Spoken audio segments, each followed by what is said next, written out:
жылдын 13 апрелинде кол коюлган Кыргыз Республикасы менен Евразия өнүктүрүү банкынын ортосундагы COVID-19 кесепеттерине шашылыш чара көрүү долбоорун каржылоо үчүн Евразия турукташтыруу жана өнүктүрүү фондунун каражаттарынын грант берүү жөнүндө макулдашууну ратификациялоо тууралуу Кыргыз Республикасынын мыйзам долбоору жактырылсын жана аны биринчи окууда кабыл алуу үчүн Кыргыз Республикасынын Жогорку Кеңешине сунушталсын. Комитеттин ушул корутундусунун көчүрмөсү Кыргыз Республикасынын Жогорку Кеңешинин эл аралык иштер коргоо, коопсуздук жана миграция боюнча комитетине жөнөтүлсүн. Урматтуу депутаттар, добушка коем. Добуш берип коюңуздар. Ким макул? Баары макул, каршы жок. Рахмат. Анда Рахмат. Эркалбековна, кечиресиз, урматтуу депутаттар. Биз башында айтты министр, анын мен да кат менен тастыктап коеюн, Эдил Жолдубаевичтин каты менен 3 окууда дегенчи ошон чечимге ат менен койсоңуздар. Они же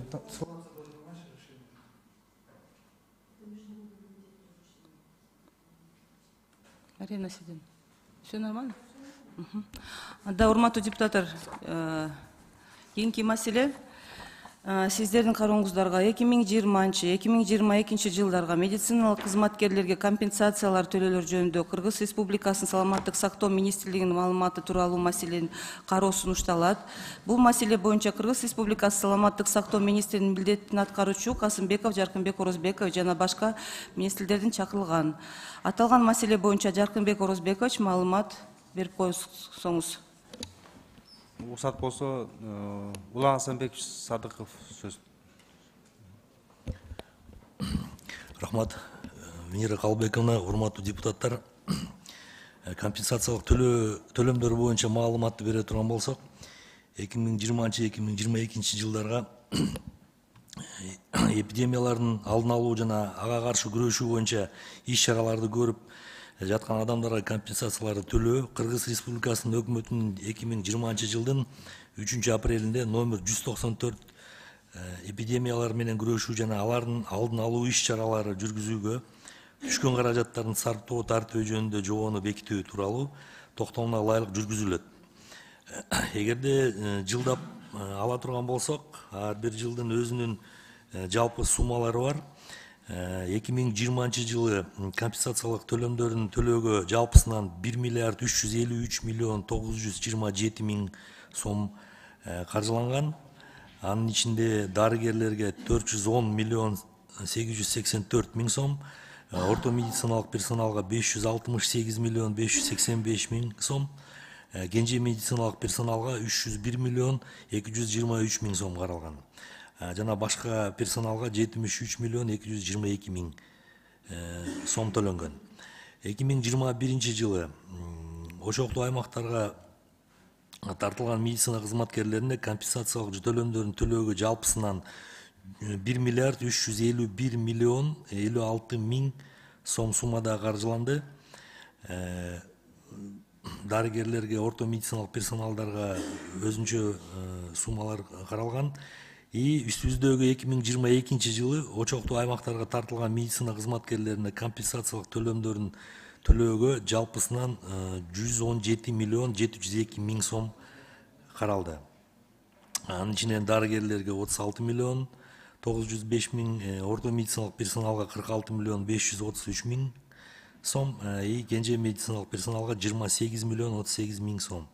Башка персоналга 6 миллион 226 миң сом төлөнүп берилди бүгүнкү күндө.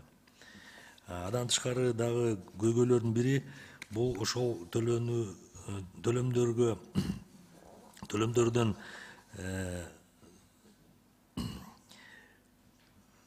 комиссиядан өтпөй калган жарандардын кызматкерлеринин саны 106 киши болгон. Алар 21 жылдын 22 ноябрынан баштап саламаттык сактоо министрлигинин апелляциялык комиссиясына арыздарын жазышкан. Анын ичинен 93 кейс каралды, 20сына макулдук берилди компенсация төлөнүү тууралуу. 58 кызматкерге отказано, то есть макулдук берилген жок. Доработкага кайта иштеп чыгууга 15 кейс кетти, бүгүнкү күндө 13 кейс каралып жаткан кез. жалпы ушул маалымат компенсация тууралуу сурооңуздар болсо жооп беребиз. Рахмат. Урматтуу депутаттар, Айбек Тураталиевич, сизге сөз. Рахмат. Сиз азыр айтып кеттиңиз да. Сиздин маалымат боюнча баарына эле почти что берилиптир да, компенсация. Туурабы? 90%. Бирок азыр канчалаган адамдар бизге кайрылып атат да, берилген жок деп. Мен бул маселени бүгүн эле эмес, 2-3 жолу палатада да көтөргөм. Мурдакы министрден жок, баары берилди деген жооп берген. Бирок бүгүнкү күнгө чейин ушу компенсация ала албай калган дарыгерлердин бизге кайрылуусу токтой элек. Мына мыйзам боюнча жыйынтыкты ар бир мекеменин, ошол салмак сактоо мекемесинин жамааты директору тарабынан акты түзүлүп, алар сиздерге корутундусу менен жөнөтүлөт экен. Ошол жөнөтүлгөн дарыгерлерге дагы бүгүнкү күнгө чейин бериле элек. Мына мен сизден азыр бир маалымат сурайынчы. Мырзахматов Бекжан деген санэпстанцияда иштеген дарыгер ушул ковид аркылуу каза болуп, жөлөк пулуну ушул ала албай келет да, компенсацияны. Ошонун маселеси эмне болду? Берилдиби? Мына ошону жооп бериңизчи так. Ал тууралуу азыр менде маалымат жок экен. Эмесе биз териштирип ошол арыздын негизинде териштирип карап эметели, жообун айтып берели. Мен муну сурап атканын себеби мындай, чындыкты айтып үйрөнөлчү. Улан Асанбеков, чындыкты айтайлы. Чындык ачуу болот. Бирок жыйынтыгы жакшы болот. Сиз азыр баарына берилди дейсиз. Азыр эртең ошол эле биздин медицина кызматкерлери мына сиздин жоогуңуздан кийин дагы чыгат. Мен ал элекмин деп. Мындай болгондой айтайлы. Мында болуп атат, же каражат тартыштыгынан ушундай бүгүнкү күндө берилбей келет деп. Сиз азыр сиздин сөзүңүз боюнча сонун кылып айттыңыз. Баарына берилди, мынакей кетип атат деп. Бирок сиз азыр сезип турасыз канча адамга берилбегенин. Сизде канча арыз турганын билесиздер. Ооба, мен могу акыркы маалымат 21-жылдын 22 ноябрынан бери 106 арыз түшкөн, төлөмдөрдү караштырып берүү арыздары. Анын ичинен 58-ине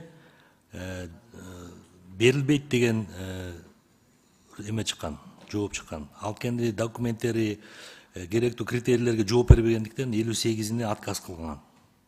Ошон үчүн мен баарына 100% берилди деп айта албайм. Эгер кейстери критерийлерге туура келе турган болсо, ошол убакытка гана берилет. Ошолорго гана берилет компенсация. Азыр ошол 106 эле кишиден арыз түштүбү? Апелляция кагаз түрүндө башкача жооп келген. Сиз да мага кагаз түрүндө бериңизчи. Ошондо салыштырып көрөлү. Кимиңиздердики туура маалымат, кимки туура эмес деп. Же ар бир келген жаңы замдар ар түрлүү маалымат бере бересиңерби? Же бизде эмне эки башка медицина бар Кыргызстанда? Урматтуу Айбек Тураталиевич, уруксат болсо мен кошумчалап койсом.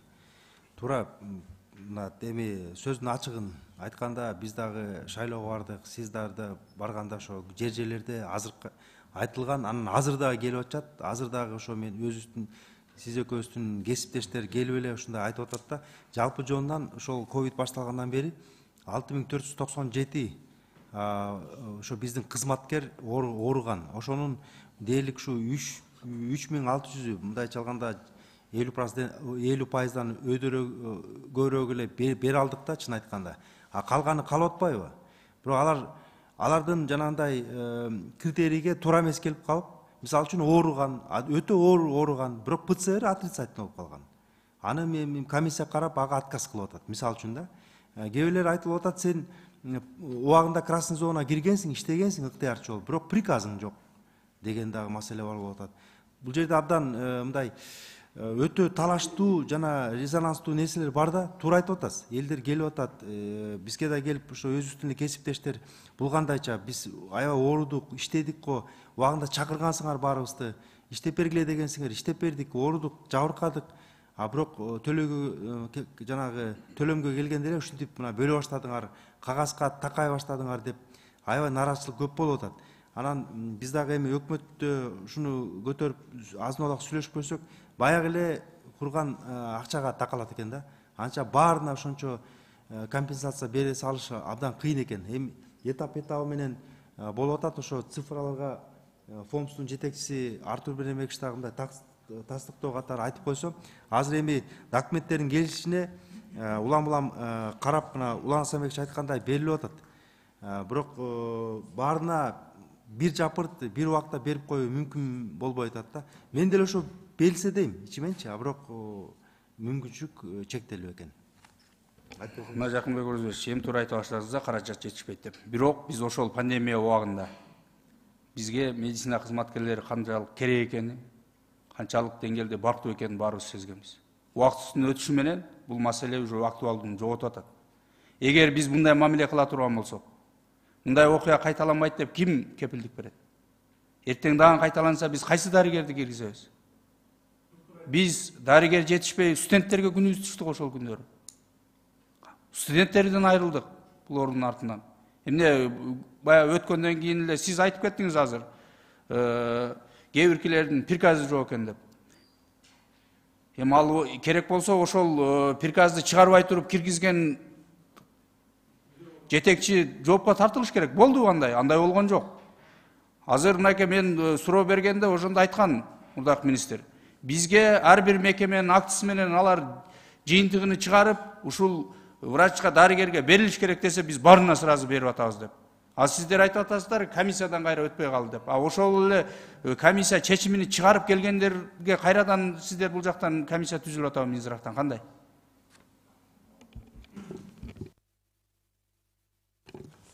Саламатсыздарбы? Фомстун төрагасы. Бул чечим чыгарылып келген медицинский кызматкерлерге мына 22-жылы 149 кишиге уже берилди, 33 миллион сом. Азыр очередде 130 киши турат да, майрамга чейин бергенге аракет кылып атабыз. Министерство финансов менен согласование болуп, ачып берсе эле 130 кишиге берилет. Бул Бишкек шаарында 102 кызматкер, Чүй областында 11 кызматкер, Ысык көлдөн 15 кызматкер, Таластан 2 кызматкер. Калган областтардан пока берилбеди деген неме жок да. Бул уже бүт такталып келген немелер. Бирок азыр сиз айтып кеткен район шаарлардын арасында дагы кирбей калган райондор бар экен да. Алардын да документтери келген ушул жака. Жок, бул такталган документтердин баары өткөн неме 130 киши азыр берилелек, бирок беребиз да ушул жумада. Ошо менен пока заявка жок бизде. Сиз эми кичине болсо да чындыкка жакыныраак цифраны айттыңыз да. Буга чейинки маалыматта 106-нын баарына берилди дегендей. Себеби бизге маалымат 279 кызматкер ала элек деген кат жүзүндө берилген да. Ошону сиз азыр тастыктадыңыз. Жана ошондой эле мен дагы мындай өтө сураныштан, талаптан кылат элек. Ар бирине мындай караш керек. Азыр каражат жок деп олтуруп, өзү талкаланган медицинабызды дагы талкалайбыз. Ушунун артынан Жакынбек Орозбекович жакшы билет.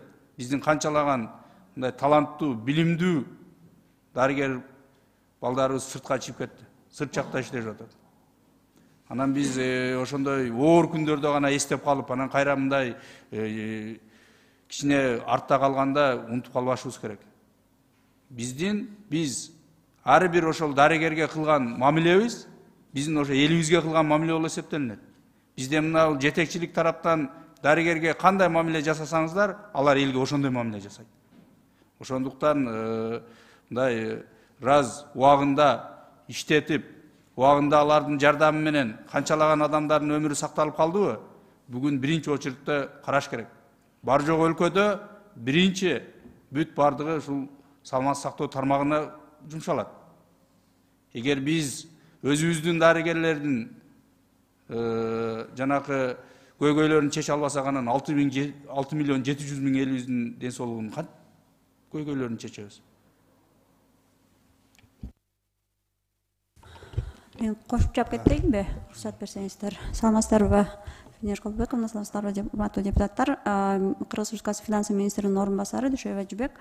Мен айтып кетейин, бул жылга Министерство здравоохранения менен саламаттык сактоо министри менен фондубузга 335 миллион 900 каралган.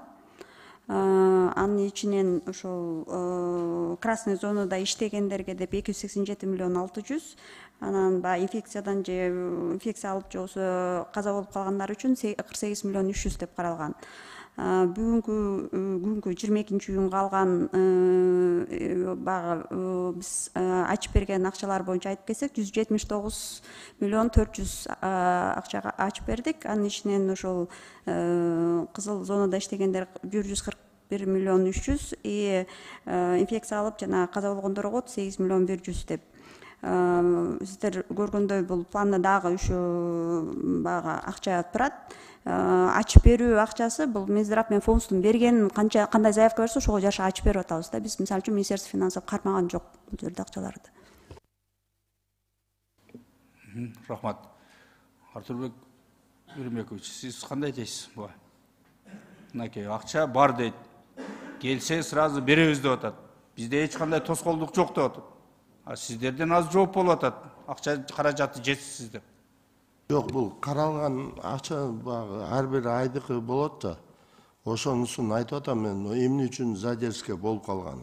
Бизде 33 миллион каралган, оору көп болгон үчүн 130 киши ашык болуп, анан 13 миллион Министерство финансов бизди кармаган жок. Анын баарын топтоп, ошонун баарын биз заявка берип, согласование кылып, анан беребиз. Бирок берилип атат баары. Мындай акча жок деп бербей койгон жокпуз. Эми мындай экен да, мына сизде азыр аз эле цифра болуп атат да. Эгер жакшы көңүл бурсаңыздар, бир жуманын ичинде чечиле турган маселени тиянт этип келе атасыздар. Канчалаган мындай сөздөрдү көп айтып атасыздар да. Ошондуктан мындай чечиле турган эмени Жаркынбек Орозбекович өзүңүз колго алып туруп, ошол төлөнбөй калып кеткен документтер туура келген биздин медицина кызматкерлерине батыраак берип койсоңуздар жөлөк пулдарын. Рахмат.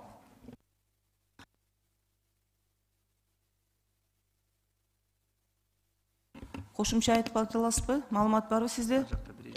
Мына Же Өскөнбаева Клара Тургунбековна бул жактабы? Сизде да бар да маалымат ушу компенсация боюнча? Жок, ошол эле компенсация боюнча, кечиресиз, саламатсызбы. Венера Калбековна, жылдын башында ошо биздин ММК фондунун бюджетине 2 бөлүк каралганда кызыл зонада иштеген адамдарга жана бир жолу ооруп калган адамдарга 2 бөлүк каралган. Ошондуктан биз эң биринчи бизге 32 миллион каралган, ушу каржы министрлигинен ооруп калган биздин медициналык кызматкерлерге. Ошол акчасын төлөдүк. Азыркы учурда бизге ошол 130 кишиге, азыркы айткан 130 кишиге 11,5 миллион сом жетишпей жатат. Ошондуктан биз сунуш чыгарганбыз. Бизге ошо кызыл зонада иштеген адамдардын эсебинен ошол каралган каражаттарды бияка жылдыралык 11 миллионго. Ошол өкмөттүн токтому даярдап, ушу бүт министрликтер менен макулдашып, азыр министрлик кабинетине киргизгенбиз. Ушул жуманын аягына чейин токтому чыкса эле төлөп баштайбыз. Бул уже такталган, каралган. Эң негизги эмнеге биз ошо саламаттык сактоо министри менен баары биргелешип ошондой чечим чыгарганбыз да, комиссия ошол эми ушу саламаттык сактоо уюмдарынын негизинде эле болсун деп. Анткени биякта чын эле алыс, бияка медик кызматкерлер документтери менен келбей эле койсун, андан көрө ошол жактан эле алар өздөрү билишет. Кимге кандай буйрук чыгарыш керек, ким качан иштеген. Ошон үчүн ошондой жетекчилерге ошондой укуктарды бергенбиз. Ошол жактан карагыла. Бирок алар эми ошол жактан чечилбей калса, саламаттык сактоо министри деңгээлинде апелляционный комиссия бар. Эми ошол жактан жок силерге болбойт деп чечим чыгарса, ошолордун өздөрүнүн комиссия. Саламаттык сактоо министрлиги ошол жака кайрадан арызданса болот деп. Рахмат. Жаркынбек Орозбекович, кошумча маалымат барбы? Эми мындай кошумча маалымат маселе айтарым, чынды айтканда туура айтасыздар, Айбек Тураталиевич, бул акыйкатсыздык эле болуп атат. Мен мүмкүнчүлүк болсо ушунун баарын кайра эле карап көрсөк жакшы болмок. Себеп мына башында 20-жылы болгон окуяда каза болгондорго миллион сом, берки ооругандарга компенсациялар 200 000 болгон экен. Азыркы алып аткандар младший тех персонал 45 000 сом алат экен, врачтар 75 000 сом алат экен. Алар айтып атат, эмне үчүн мурда 200 алды эле, азыр биздики азайып кетти деп. Ушундай түшүнбөстүктөр аябай көп да, ушунун баары келип элдин нараачылыгын, өзүбүздүн кызматкерлердин нараачылыгын жаратып атат. Эгерде мүмкүнчүлүк болсо, мен ойлор элем сиздердин жардамыңыздар менен bir башкача bir подход баштан аяк кайра карап чыксак жакшы болмок. Ушу индикаторлорду, талаптарды да карап чыксак жакшы болмок. Жолубуз жана мен жогоруда айткандай отрицательный чыгып калып, бирок ооруган кызматкерлерибиз бар. Барып ошо красный зонада иштеп, бирок такыр каттоодон өтпөй калган, жана приказы чыкпай калгандар бар. Ошонун баарын бир башкача эле кайра карап бербейлиби? Анан сөз түрдө Минфинден биздин заявка менен акча бөлүп берип атат, бирок айтып атат, өзүңөрдүн ыйгар мукуңарга жараша чече бергиле деп атат. Бирок эгерде биз аны чечсек, биз кайра кызматтык албастан кыянаттык менен өзүбүздү мындай аша чапкандык да болуп калышы мүмкүн экен. Ал эпизод уголовный болуп калышы мүмкүн экен да. Ошон үчүн бул жерде сиздердин жардамсыз биз ойлойбуз саламат сактоо министрлигинин жалгыз алы келбейт. Ошондой эгерде мүмкүн болсо биз бир мындай тастыктап изучать этип туруп бизге сунуштар менен кирбейли ушуну. Жол болсо бул ызычуу токтобойт. Дагы эле келет. Күздө дагы чыгат. Муну аяна чейин чыгып биз жапатырмак чечпесек, бул токтобойт. Анан жана азыркы бериле турган компенсацияда колуна алгандан кийин дагы ызычуу чыгат. Эмнеге биз аз алып калдык деген дагы чыгат да. Рахмат. Мына сиз азыр туура айтып кеттиңиз да. Бирок ошол эле мына отрицательный чыгып калып, анан берилбей атат деп. Бирок бизде ал убакта протоколдор бир нече жолу өзгөрүлдү да. Башында только лабораторно подтвержденный болгондо гана ковид деп коюлуп келген. Кийин уже без лабораторного подтверждения с клиническим признаком деп тагы коюлду да.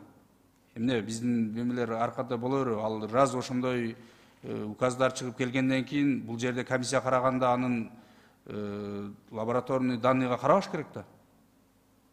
Бизде айтып атам го, бүт бардыгы бир тартипте иштебегендин белгиси болот. Туурабы Жаркын Өзбек? Бул анда ошентип коюлуп келген да, бардын бүт баары бизде иштеди да протоколдор.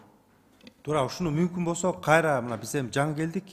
Ошо буга чейинки болгон нерсени биз как мурас катары алып андан улап кетип атпайбыз, бирок биз ушул маселени биз кайра карап чыгып сиздерге сунуш менен дагы бир чыксак кандай дейсиздер? Мүмкүн болсо. Рахмат. Сунушуңуздарды бергиле, чогуу карайлы, талкуулайлы. Мына сиз өзүңүз айтып кеттиңиз, мурас катары биз улап кетип атабыз деп. Биз туура жол болсо мурас катары улашыбыз керек. Туура эмес жол болсо аны буруш керек туура жагына. Биз качанга чейин мынакей ошентип келдик да, мурас катары улап атабыз деп апарып мамлекет туңгуйга такады. Мына сиз азыр жакшы билесиз биздин медицинанын бүгүнкү күндөгү абалыны. Биз азыр ковид эмес, жөнөкөй мына бүгүнкү күндө болуп аткан азыр маселелерди карайбыз. Канчалаган ооруларга биз жетишерлик деңгээлде жардам бере албай келе жатабыз. Рахмат. Кезекте сөз ким? Сизге? Сиз Медицинский профсоюз Кыргызстана. Таныштырып коюңуз өзүңүздү. Медицинский профсоюз Кыргызстана. Бирмет Барктыбасова. Саламатсызбы? Расмий тилинде сүйлөй берейинчи, уруксат берсеңиз. Медицинский профсоюз Кыргызстана провел 2 вида экспертизы. Правовую всех инструкций, приказов Минздрава, распоряжений правительства и законодательства трудового. И антикоррупционную. И все принятые НПА, они содержат несоответствие законодательству.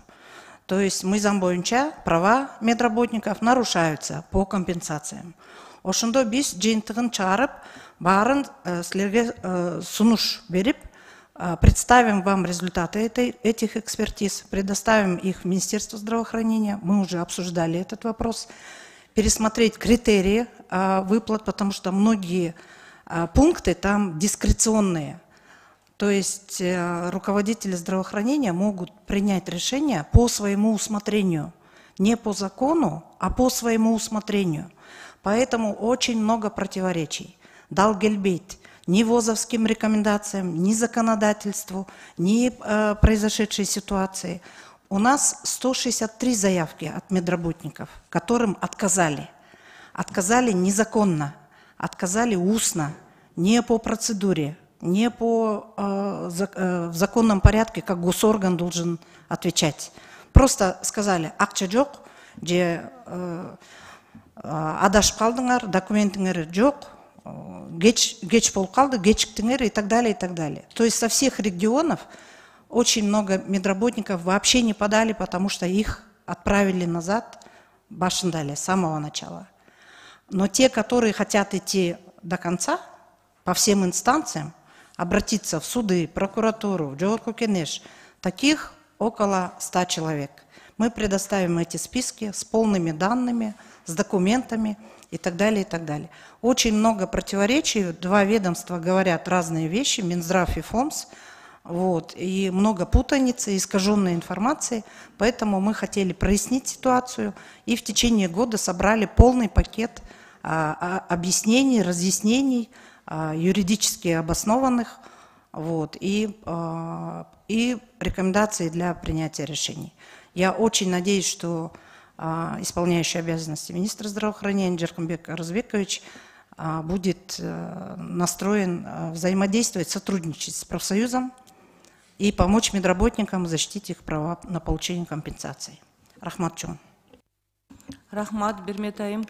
Артур Берембекович, сизде кандай маалымат бар ушул боюнча?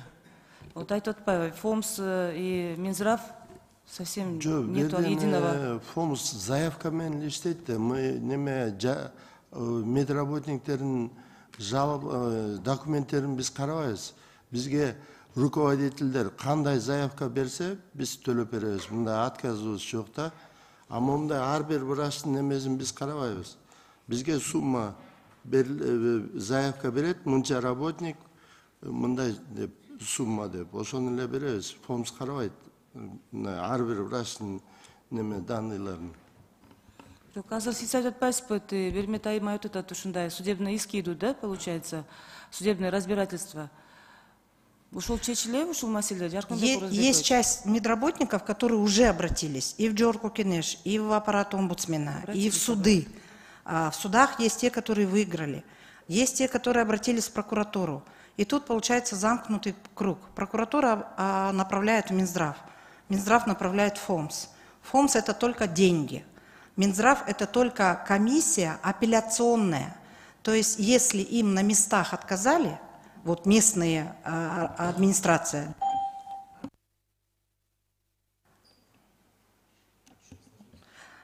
если им на местах отказали, то медработник, если он не согласен, что ему отказали, он может подать в апелляционную комиссию Минздрава.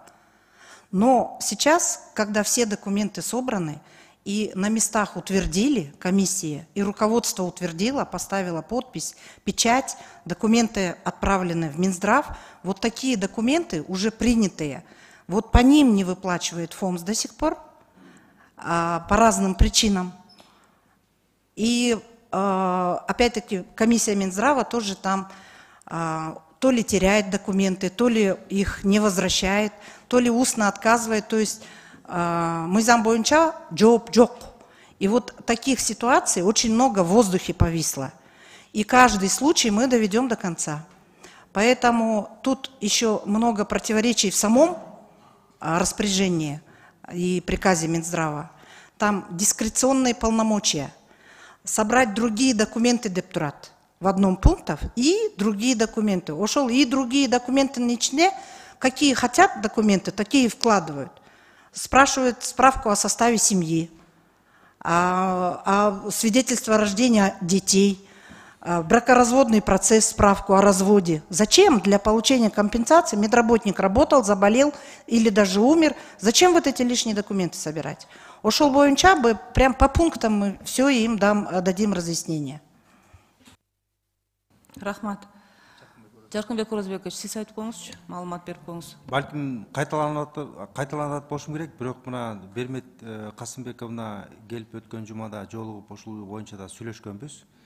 Ооба, мына жогоруда айткандай талаштуу түшүнбөс маселелер абдан көп. Ошон үчүн бир башкача биз баштан аяк кайра карап чыгып, сиздерге сунуш менен чыксак, сиздер да колдосоңуздар, эми ал дагы эле кайрылып келип бул сумма сөзсүз түрдө көбөйөт. Мына азыр эгерде биз ушул тап менен кете берсек, баягы мен мурас деп атпайм, эми айла жок, биз токтоп калбаш үчүн иштеп атабыз да, ошону айткам да. А бирок ушу менен кете берсек, биз кайра эле эгерде биздин өзүбүздүн эле кызматкерлер бизди сотко берсе, соттон башыбыз чыкпайт да. Ушундайга жеткирбей биз азыр ушу карап чыгып кайра, анан биз жаңы сунуш менен чыксак, ошондо жана талаптарды, документтерге болгон талаптарды, жанагындай критерийлерди башкача кылып, жеңилдетүү жагына жылсак, анан түшүнүктүү болсо да ар бир адамга, ар бир ошо кызматкерге түшүнүктүү, мамлекеттик органга дагы, ФОМСко дагы, жарандарга дагы, жарандык коомдорго дагы түшүнүктүү болгон ошол талаптарды иштеп чыгып, анан сиздин алдыңыздарга алып келсек, сиздер колдоп берсеңиздер, анан өкмөт менен иштешсек деген кеп да. Же болбосо жалгыз саламат сактоо министрлик андай оор жоопкерчиликти алуу мүмкүн эмес экен. Ал мен айтканда, эгерде биз аны өзүбүздүн чечим менен чыгарып койсок, ал өзүбүздүн ыйгарым укуктан аша чыгып кеткен болот экенбиз. Рахмат. Рахмат. Анда түшүнүктүү. Кезекте сөз Рысбек Исламович сизге. Рахмат, Венера Калыбековна. Мен да ушул маселе боюнча айтайын дедим эле да. Урматтуу Артурбек Берембекович.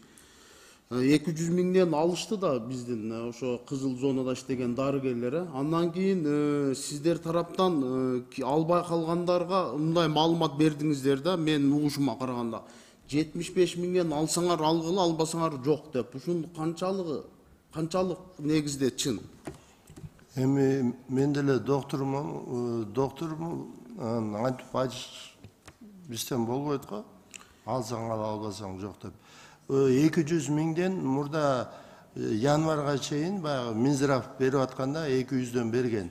Анан кийин бизге токтом чыгарып ФОМСко ыйгарганда 15 минимальный зарплата деп. Ошондо биз 75 деп эсептеп бергенбиз. Жанагындай сөздөр чындыкка жатпайт. Мен сиз билесиз, Кадамжай районунда иштеген дарыгерлер боюнча кайрылгам да. Алар январга чейин ошол токтомго киришкен. Алар азыр ушул азыркы учурда 75 миң сомдон алып калышты да. Туурабы? Да, туура. Ошолор 75 миңден алсаңар алгыла, албасаңар жок дегенен аргасыз алышты да. Буга кандай дейсиз? Жок, эми мага токтом ошого гана уруксат берет да. Адам аша чыга албайм. Мурунку министр ошондой даражада алып барды жумушун, Бейшеналиев. Эми ал жөнүндө айта албайм мен өзүм жөнүндө эле айтып берейин. Азыр эми 75 миңден алып калгандарга кайра берилеби? Жок, берилбейт. Берилбейт да. Ошон үчүн сиздер Жаркынбек Орозбекович ошон үчүн айтып атпайбы, бизди колдоп берсеңиздер кайра көрөлү деп. Жок, колдойбуз. Жаркынбек Орозбекович туура маселени айттыңыз да, бул чын. Эми 75 миң ошол учурда кызыл зонада өмүрүн тобокелге салып иштеген биздин дарыгерлерге баарыбыз муктаж болгонбуз. Бул жалпы мамлекет боюнча. Анан 75 миңден 45 миңден алып калса бул туура эмес деп ойлойм да. Сиз сунуш менен келсеңиз, ошо биргеликте ошолор кайра карап чыксак. Рахмат. Урматтуу депутаттар, дагы барбы суроолор? Тактоо иретинде да, Артурбек Берембекович. Мына башында 200дөн берилип келип, эмненин негизинде ал кайра 75 миңге түшүп калды? 200 миңден берилип келип аткан. Кайсы токтомдун негизинде, кандай критерийлердин негизинде ал азайып кетти? Кечиресиз, мен жооп берсем болобу? 2020 жылы ошол 200 миң деп ошол өкмөттүн токтомунун 194 токтомунун негизинде чыгарылган. Бирок ошол эле жылы депутаттар инициатива боюнча медицина кызматкерлери жөнүндө закон боюнча ошого дагы бирине киргизген. Ошого ылайык ошол жакта жазылып калган да, чрезвычайный ситуацияда иштегендер ооруп калса 15 айлыктар негизинде төлөдүш керек деп. Бир жол компенсация. Бирок ошол эле 20 жылы биринчиден биз каза болгон медицина кызматкерлерге 1 миллион сом деп жазылган. жаңы закон боюнча уже каза болгон кызматкерлерге уже 20 оклаттан санап калган да. Ошон үчүн азыркы учурда каза болгондор уже 2,5-2 миллион сом алып калышты. А бирок ошол эле ошол эле учурда ооруп калгандар ошол 15 эле оклад боюнча эле алып калган. Ошол негизинде, ошол закон мыйзам негизинде 2021 жылы өкмөттүн токтому, номер 1 токтому чыккан. Ошол негизинде азыркы учурда төлөмдөр ошол негизинде болуп атышат. Анда бул мыйзам депутаттар кабыл алып турду да, акчаны депутаттар кыскартып турду. Качанчы мыйзам айтып бере аласыздарбы? Ким берет? Качан кабыл алынган бул мыйзам? 11-1 деген биринесин киргизген. Ошол 20-жылы как раз июнь-июль убагында да киргизген ошо кошумча. Ошол негизинде ошондой төлөмдөр алып калышты. Бир жерин кыскартты, ошол ооруп калган кызматкерлер кыскартылган, а бирок каза болгон кызматкерлерге 2 эсе көбөйтүлгөн. Азыр айтып атасыз да, июлда эле кайра эле ошол жылы эле кайра эле мыйзам кабыл алынган депчи, 200дөн чыгып туруп эле кайра артынан эле мыйзам кабыл алынып 75-ге түшүп калды деп. Азыр ошондо кандай төлөнүп калды? Жанакы мыйзам кабыл алынганга чейинкилерге 200 берилип туруп, ошондон кийинкилерге 75-ден төлөнүп атабы, же азыр уже мына ковидный ситуациядан чыккандан кийин, дагы биринен кийин ооруп келбедиби? Жанакы өтө катуу окуялар өткөндөн кийинки мезгилдегилерге 75-ден төлөнүп калды. Кандай? Жок, азыркы учурда ошо өкмөттүн биринчи токтому 11-январда 21-жылы номер 1 деген токтому чыккандан кийин бүткүл медициналык кызматкерлерге ошо 15 оклад төлөнөт да. Мурунку 5000 оклад болсо 75.000 төлөнгөн. Андан кийинки окладыбыз көбөйткөндөн кийин 7,5 миң болбодубу? Былтыркы апрелден баштап уже 112 миңге чыккан. Азыркы учурда эми дагы көбөйөт, ошонун 15 окладын эсептеген эле ошончо суммасы чыгып атат. Кийинки оңолуп кетет да.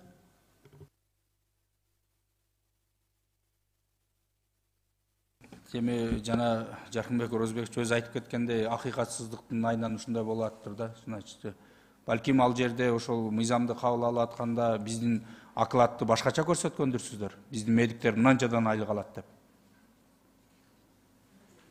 деп. В Трудовом кодексе, доковидном Трудовом кодексе, есть статьи, которые говорят, во время ЧС, если работник продолжает работать, то там тройной оклад автоматически. То есть медработник тройной оклад получает. Если заболел, то 5, если умер, то 8 окладов одномоментно. Этот Трудовой кодекс был пересмотрен, и в 2020 году, в июне, указом президента были внесены поправки в закон о статусе медработников. Ошондо вот эти вот оклады были приняты. Вот это, там получилось больше, 5 окладов, если он продолжает работать, там 15 окладов, если заболел, и 25 годичных окладов одномоментно, если медработник умер. Это был более справедливый расклад, но его нарушали. В июне, 20 июня экс-президентом Джейнбековым этот указ был подписан еще в 2020 году, а начал применяться только в январе 2021 года. Поэтому все, кто вот после этого июня в нарушение законодательства, деньги выплачивались по 200 тысяч. 200 тысяч – это была сумма с потолка. Получилось, что 200 тысяч она была фиксированная. Если медработник легкой степени переболел или тяжелой, одна и та же сумма, во-первых. А во-вторых, 200 тысяч и миллион. Человек умер, и это было миллион родственникам. А 200 тысяч, если он даже ПЦР положительный, и он мог получить эти 200 тысяч, даже если он не в красной зоне. И поэтому это было ошибочное, но честное такое решение, потому что никто не знал, что это за инфекция, чем это кончится. Все медработники стали уходить от красных зон, никто не работал, и вот эти 200 тысяч привлекали их как метод привлечения медиков для работы. Но после того, как случился черный июль, после того, как все увидели цену, да, медикам, их работе, то вот этот Трудовой кодекс был в сторону улучшения, он принят. И закон не соблюдался с июня 2020 года. А в 2021 году уже его приняли в реализацию. И сейчас, наверное, законно будет так. До принятия этого закона то, что выплатили, это уже надо оставить в силе, поскольку распоряжения обратной силы не имеют, да, закон. Вот. Но после принятия этого закона нужно вот в окладах эту стоимость медикам выплатить. И после пересмотра коллизий, которые содержатся в приказе Минздрава о компенсациях. Вот. И вот тогда будет по закону, причем в законодательстве нету понятия красной зоны. Красную зону придумали для страны. Вот красная, зеленая зоны по вирусной ситуации, распространению вируса. Но красные зоны в медицинских учреждениях, на территории медицинской, они отсутствуют в законодательстве по чрезвычайным ситуациям. Просто отсутствуют. Поэтому деление и выплата компенсаций согласно красным зонам, она неверна в принципе, потому что большая часть людей сталкивается на первичном звене здравоохранения, а они ничего не получили. Получили только краснозонники, которые в инфекционных больницах, в реанимациях, а те, которые на самом деле в реальности были на амбразуре, первые встречались с вирусом, они не смогли доказать, потому что поток людей шел. И хоть ты в маске, хоть ты без маски, вирус – это природа вируса, что люди дышат воздухом и заражаются. И вот эти условия, чтобы доказать, что ты заразился в больнице, они были с лишним бременем, коррупционный риск. Потому что как ты докажешь, с кем ты общался, когда ты большой поток пациентов принимаешь. И на первичном звене меньше всего люди получили компенсации. То есть очень много противоречий мы вам выложим в отдельном докладе. Мы также хочу сообщить, что АККЧ Атыр Абдрахматова также нас принимала несколько раз и готовит институт омбудсмена, готовит спецдоклад к сентябрю. Поэтому полной информацией вы будете обеспечены и, пожалуйста, примите решение. Потому что огромное количество медработников остались незаконно, без выплат компенсаций. На заявкаларда я пофамильно взял. Здесь делали ЦСМ, Первомайский, ЦСМ, номер 1, номер 13, все. Я могу предоставить список. Здесь первичкалардан, вот 9 ЦСМ, посписочно барда. И кошулу атат бар. Biz hazır төлөй турганын ичинде 13 миллион ичинде ССМдин немелери врачтар бар.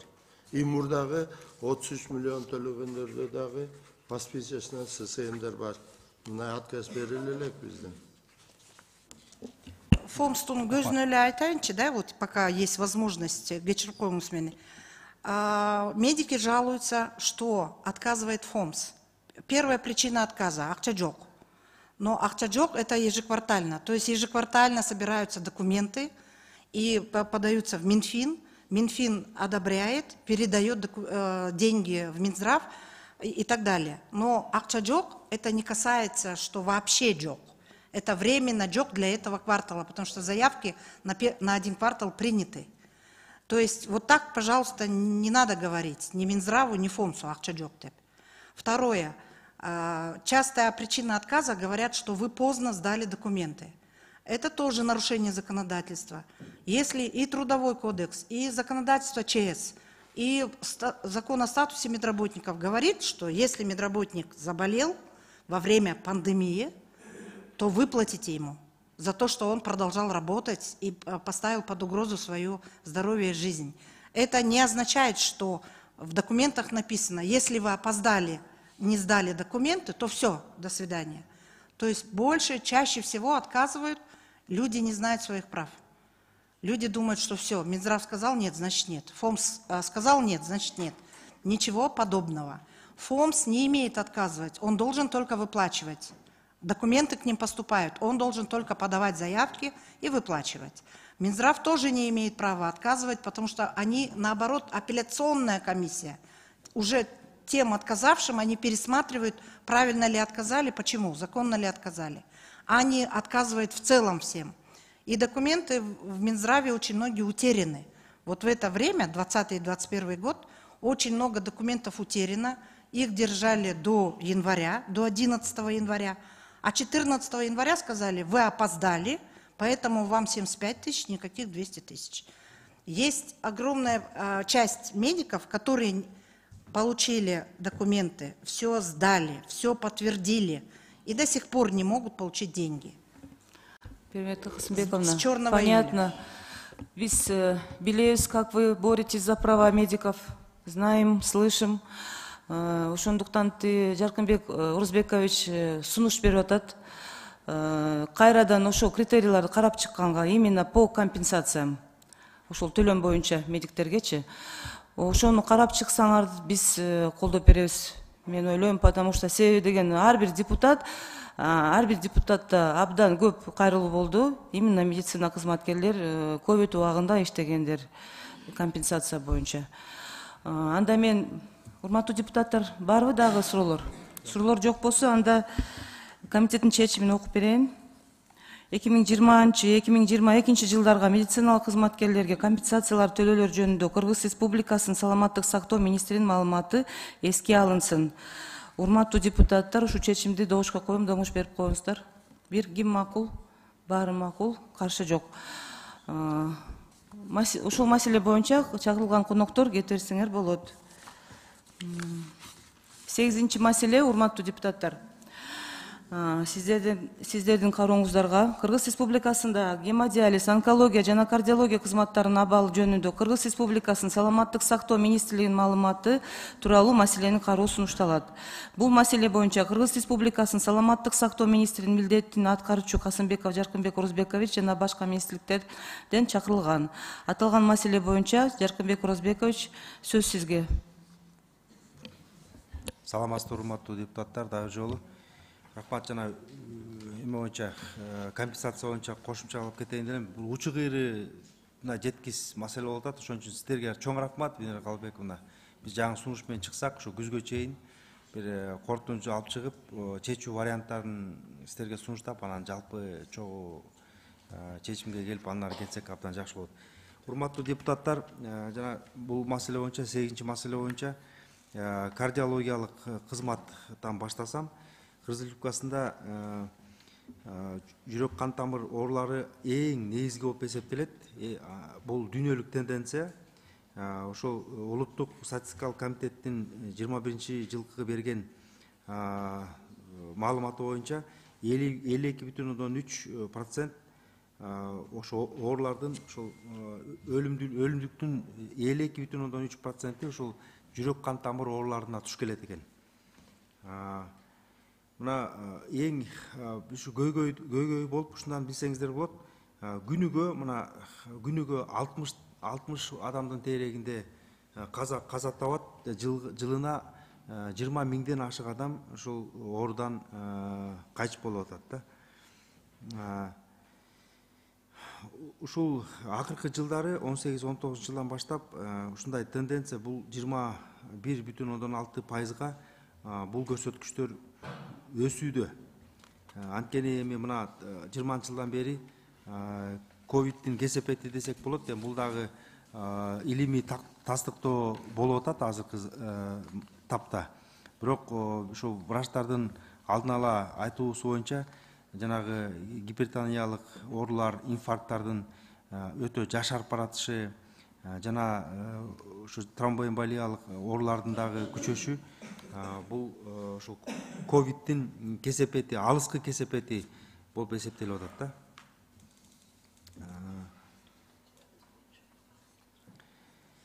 Бул жерде ошол жалпы жүрөк кан тамыр ооруларын эгерде алсак, бул коронардык, жүрөктүн коронардык оорусу, андан ошонун ичине өткүр, миокардтын өткүр инфарктысы, артериалык гипертензия, ошо ритмдин өзгөрүшү жана өнөкөт, жүрөктүн өнөкөт жетишсиздиги болуп, ушул эң негизги оорулардын эсебин, оорулар ушул 100 миңге 209 3,6 өлүмдүүлүк 100 000 калкыбызга 209,6 ошо көрсөткүчү көрүнүп атат да. Бул 2018 жылга караганда бул көрсөткүч 24,7%га өйдө болуп атат. Эми биздин ушул кардиологиялык биздин кызмат эң негизги ошо мекемеси болуп улуттук кардиология жана терапия борбору эсептелет. Ал борбордо жылыга орточо эсеп менен 4000ге жакын адам жылына дарыланып чыгып жана ошол жардам көрсөтүлөт.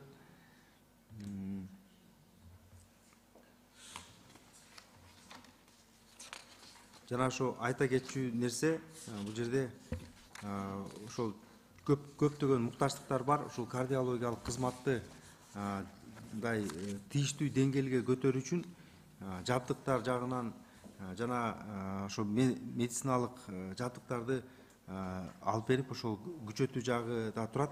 Бул биринчиден ангиографиялык тутум установка, анын мындай болжолдуу баасы 135 миллион сом болот экен. Электрофизиологиялык системалар 3 мерчемдүү навигациясы менен бул 23 миллион сомдук ошо аппараттар, ички аорталдык баллонный контрпульсация аппараты 300 000 сомдук аппараттар, андан тышкары ошол стенттер ар бир жылына ошо миңдей стенд керек болот. 2 камералуу электрокардиостимуляторлор 200 даанасы керек болот. Андан тышкары кардиоангиография ошол жылына 5000ден кем эмес, анын жалпы ошол суммасы 120 миллиондон ашык болот экен. Жана аблация, радиочастотный аблация 200 комплект керек болот, жалпы баасы менен 45 миллион сом.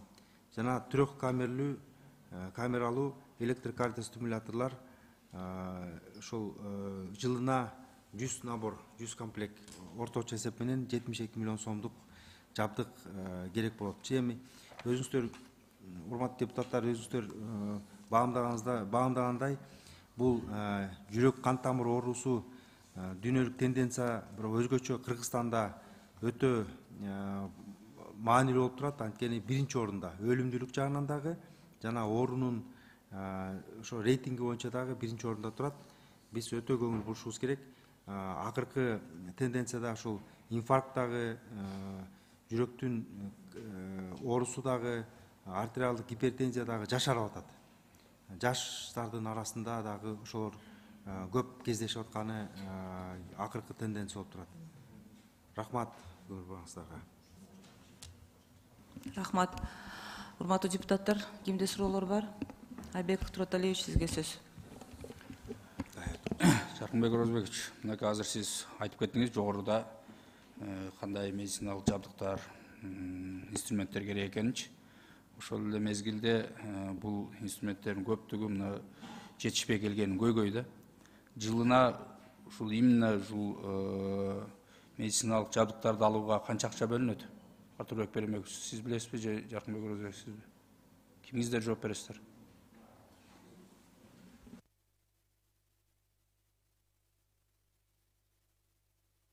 ФОМС оборудование акча бербейбиз, биз пролеченный случайга гана беребиз и приписное население. Андай оборудование специально акча берилбейт. Эми Артурбек Перембекович, туура, пролеченный случайдын ичинде ошонун бардыгы камтылган. Ал эмне керек болсо ошонун ичинде жабдыктарды, дары дармекти, айлык акысы баары каралганда, ал жерде мындай өзүнчө бир пункт менен бөлүнгөнбү? Моунча каражаты бул жака жумшалыш керек, могул дары дармекке жумшалыш керек, бул жабдык алганга деп. Же аны мекеменин жетекчиси өзү чечеби кандай? Мекеменин жетекчиси өзү чечет. Биз бир эле эме менен беребиз, транш менен.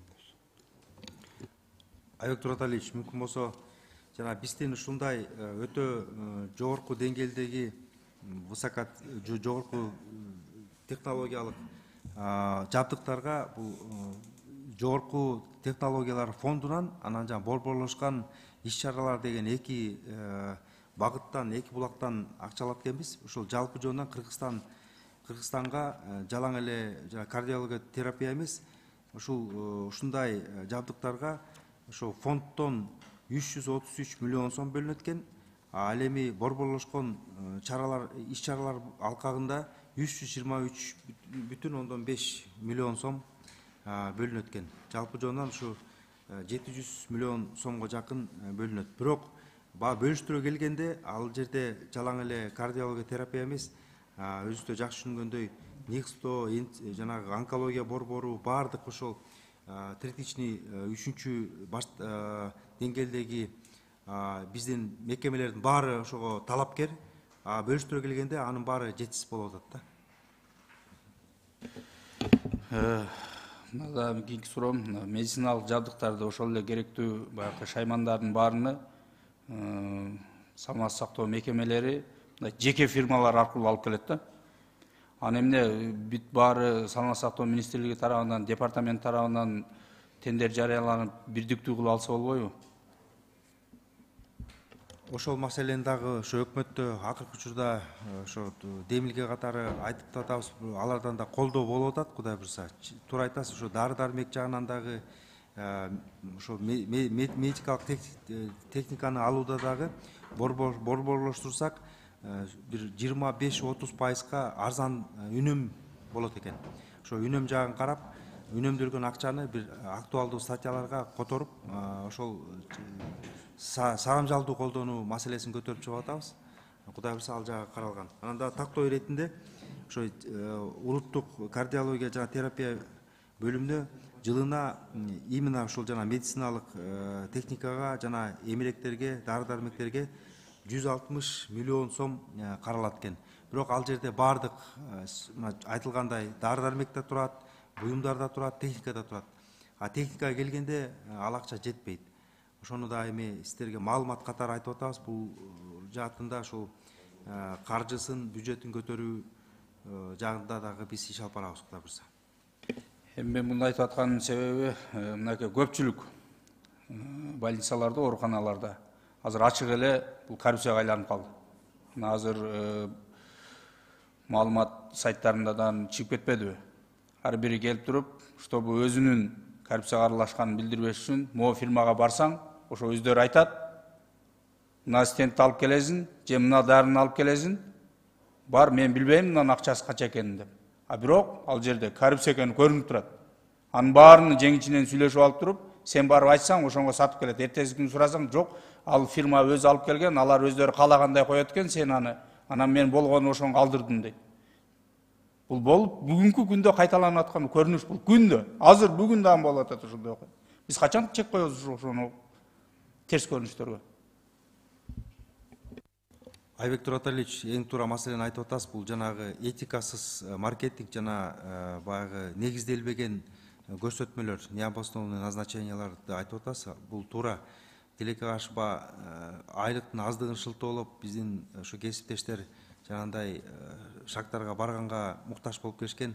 Бирок эми ошону системдүү түрдө жоюуга ошо чапатырмак аракетибизди кылабыз. Ал боюнча дагы өзүбүздүн ошо иш чараларды пландаштырып атабыз. Жакын арада аналарды дагы айтып чыгабыз.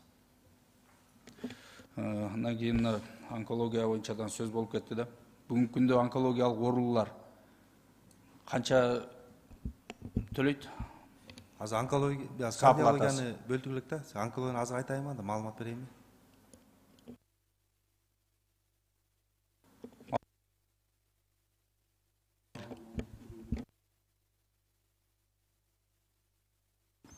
Рахмат, Айбек Тураталиевич. Кезекте сөз Сырысбек Исламович сизге. Рахмат, Венера Калыбековна. Урматтуу Жакынбек Орозбекович, бизде улуттук кардиология борборуна элдин, мамлекеттин казынасына кол салып байыган чиновник коррупционерлер жатат. Экинчиси биздин карапайым эл инвалидтер жатат да. Анан услуга, кардио услуга аябай кымбат да. Акчасы жок. Биздин инвалидтер эмне кылыш керек? Операция кыла турган болсо, же бул дүйнө менен кош айтыш керекпи? Медицинада эң бирден бир принцип бул бизде дискриминация болбош керек. Там социалдык акыбалына же болбосо байлыгына же болбосо жана өңүнө түсүнө дин тутунганына карабайбыз. Бизде ким болбосун бизде ошол кезек катары жана өзүнүн багыттамасы направлениясы болсо биз ошого жараша гана иш алып барышыбыз керек. Операциялар аябай кымбат да, услугалар кымбат. Колунда жок биздин жарандар көп да. Инвалидтерге эч кандай льгота жок да. Бул мен билем да, менде маалымат бар. Эми муну айтпай эле коеюн, мен кат жүзүндө кийин кайрылам мен сизге. Ушуга жооп берип койсоңуздар, ким талант Марат Бекович барбы? Улуттук кардиология жана. Саламатсыңарбы? Эми мындайда, урматтуу коллегалар, бизде улуттук кардиология терапия борборунда чын эле мындай сиздер айткан көйгөйлөрдүн бардыгы бар да бүгүнкү күндө. Ошол сиз айткан жана колунда жок адамдар келсе, чын эле аларга баягы эгерде операция керек болсо, алар төлөш керек болот да, муктаж.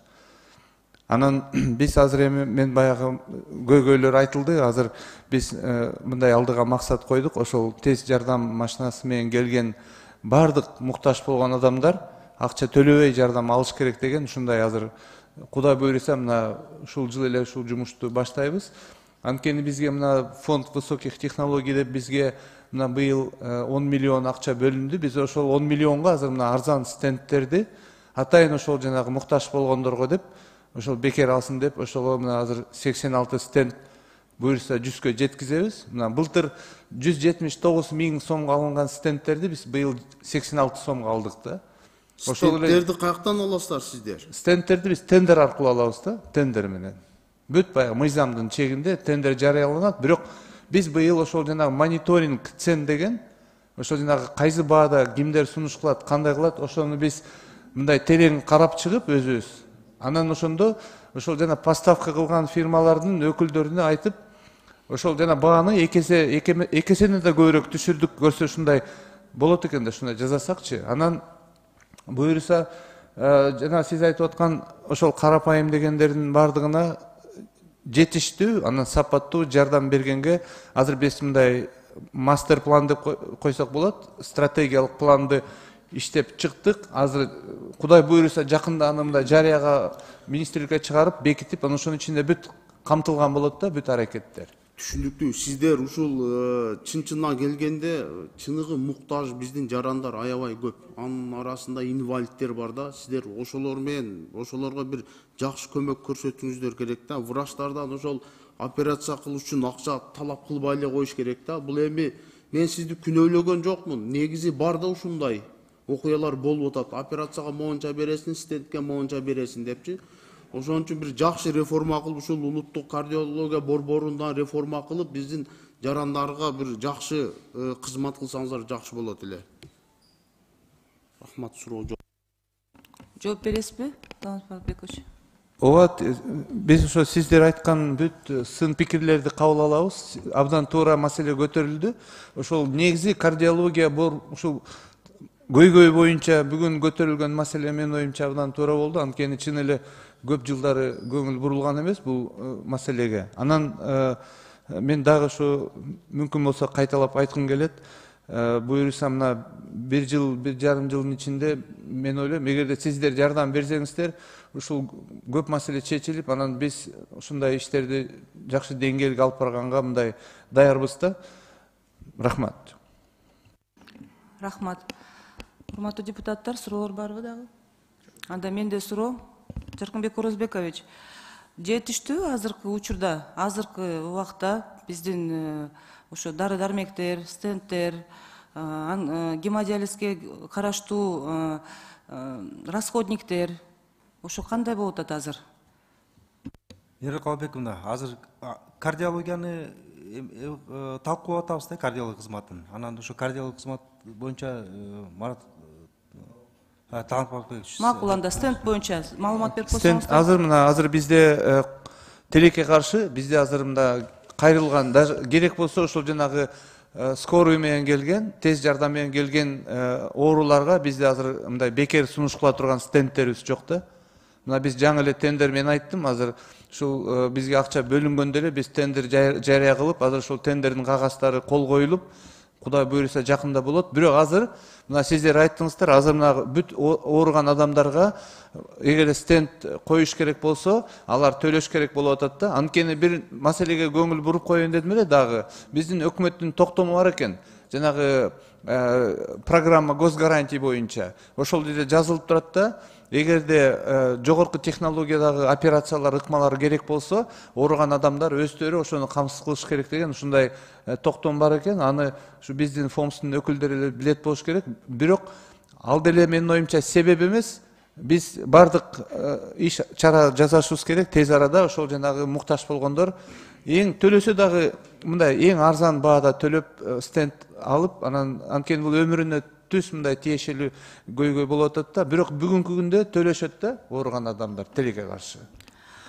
Талант Мартбекович, менде азыр ушундай маалымат бар. Силерде стенд жетишпес болуп атат. Ооба. Эгерде азыр силер стенд закупка кылып алсаңар, анда кандай болот? Биз өзгөчө балдар үчүн.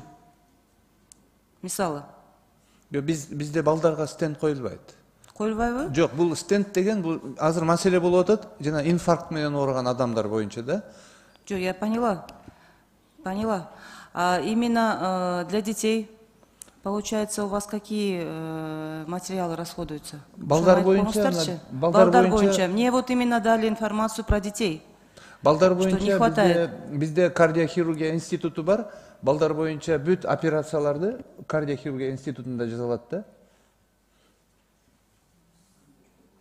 Кимде бар ошондой маалымат, айтып берип койгулачы?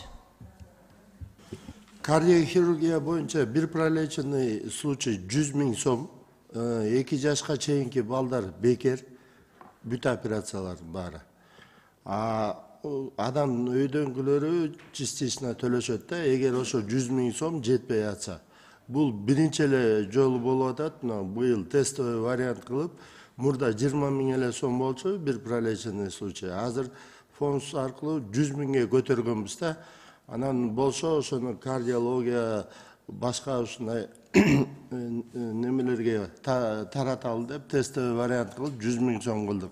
Илгери почти баары неме болчу, сааплата менен эл төлөй турган болуп, азыр 100 000ге көтөргөндөн бери 2 жашка чейинки балдар бүт бесплатно. Рахмат. Дагы барбы суроолор? Урматтуу депутаттар, онкология боюнча. Ой, онкология, извиняюсь, кардиология боюнча. Анда Жаркынбек Орузбекович, сиз өзүңүз маалымат берип коюңуз да. Онкология боюнча сөздү Бактыгүл Бекбоевна Султангазиевага, Жок, кардиология боюнча. Биринчи ушул маселени бүтүрөлү, кардиология боюнча. Жок, бирок токтом долбоору бир экен, азыр жалпы баарын бүтүрүп койгону эметпейби, чечим долбоору. Анда онкология боюнча Бактыгүл Бекбоевна, сизге сөз. Урматтуу Венера Калыбековна, урматтуу депутаттар, онкология боюнча маалыматты берип койгонго уруксат бериңиздер. Сиздер өзүңөр билгендей, онкология азыр жүрөк тамыр жана жүрөк боюнча оорулардан кийин экинчи орунду ээлейт. Онкология оорулар азыр көбөйүп атат республика боюнча. Анан тилекке каршы өтүшүп кеткен оорулар дагы 50%-тан ашык болуп атат. Биздин онкология боюнча 30 000дей бейтаптар көзөмөлдө турат. Бир жылда биз 5,5 000дей диагноз коюлат. Ошо 5,5 000ден 3,5 000ден ашыгы биринчи жылы каза табат. Бул одногодичный высокий летальность деп коет. Биздин онкология кызматы боюнча биз улуттук онкология борбору иштейт. Орский межобластной онкологический центр иштейт. Жана райондордо койкалар бар. Жалал Абадта, Караколдо, Токмокто 10-15 койкалардан иштейт. Биз онкология маалымат, именно онкология борбору боюнча айтып кетсем, быйыл 1 жыл, 1,5 жылдан бери биздин иштеген сапатыбыз жаман эмес. Азыр мурунку жылдарга караганда 6 аппарат нур кактоо өтө заманбап аппараттар иштеп атат. Андан тышкары бизде жанакы нур кактоо боюнча меселе дагы химиотерапия, анан хирургия деген, дагы паллиативный лечение деген подразделенияларыбыз да бар. Ошо өтө заманбап аппараттар. Үчөө жанакы кумтор аркылуу келип линейный ускорительдер болуп иштеп атат. Бул деген бизде дагы чет мамлекетте да өтө баалуу заманбап аппараттар иштеп атат. Биз ал техникасын баарын освоить этип, биздин врачтар полностью дарылап атат бул аппараттар менен. Андан тышкары химиотерапия, химия бөлүү боюнча биздин көйгөйлөр бар. Бизге 20 жылы 160 миллион сом бөлүнгөн, 21 жылы 60 миллион сом бөлүнгөн.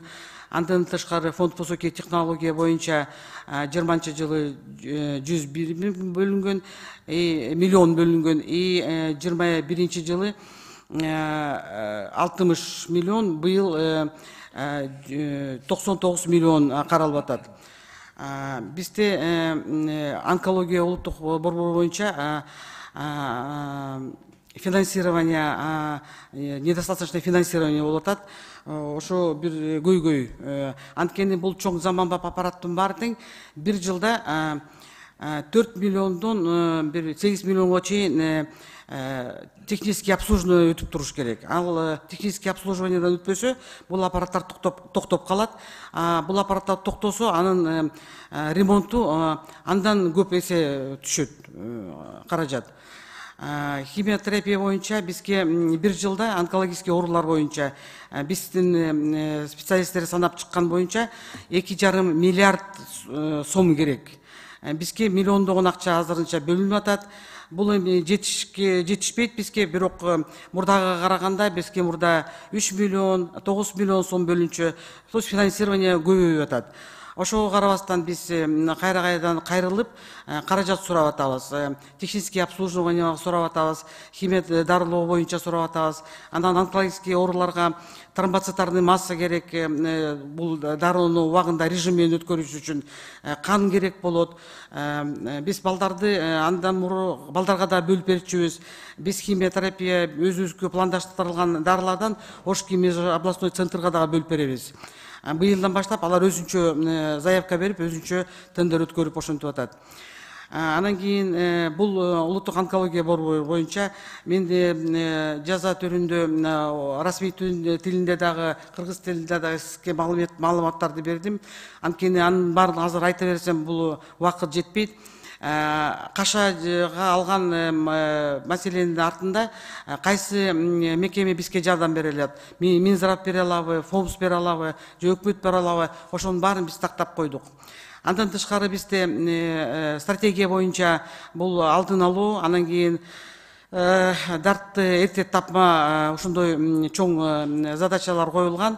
Ошонун негизинде биз улуттук онкология борборунун бүт дарыгерлери, профессорлары бүт областтардын баарын кыдырып чыктык.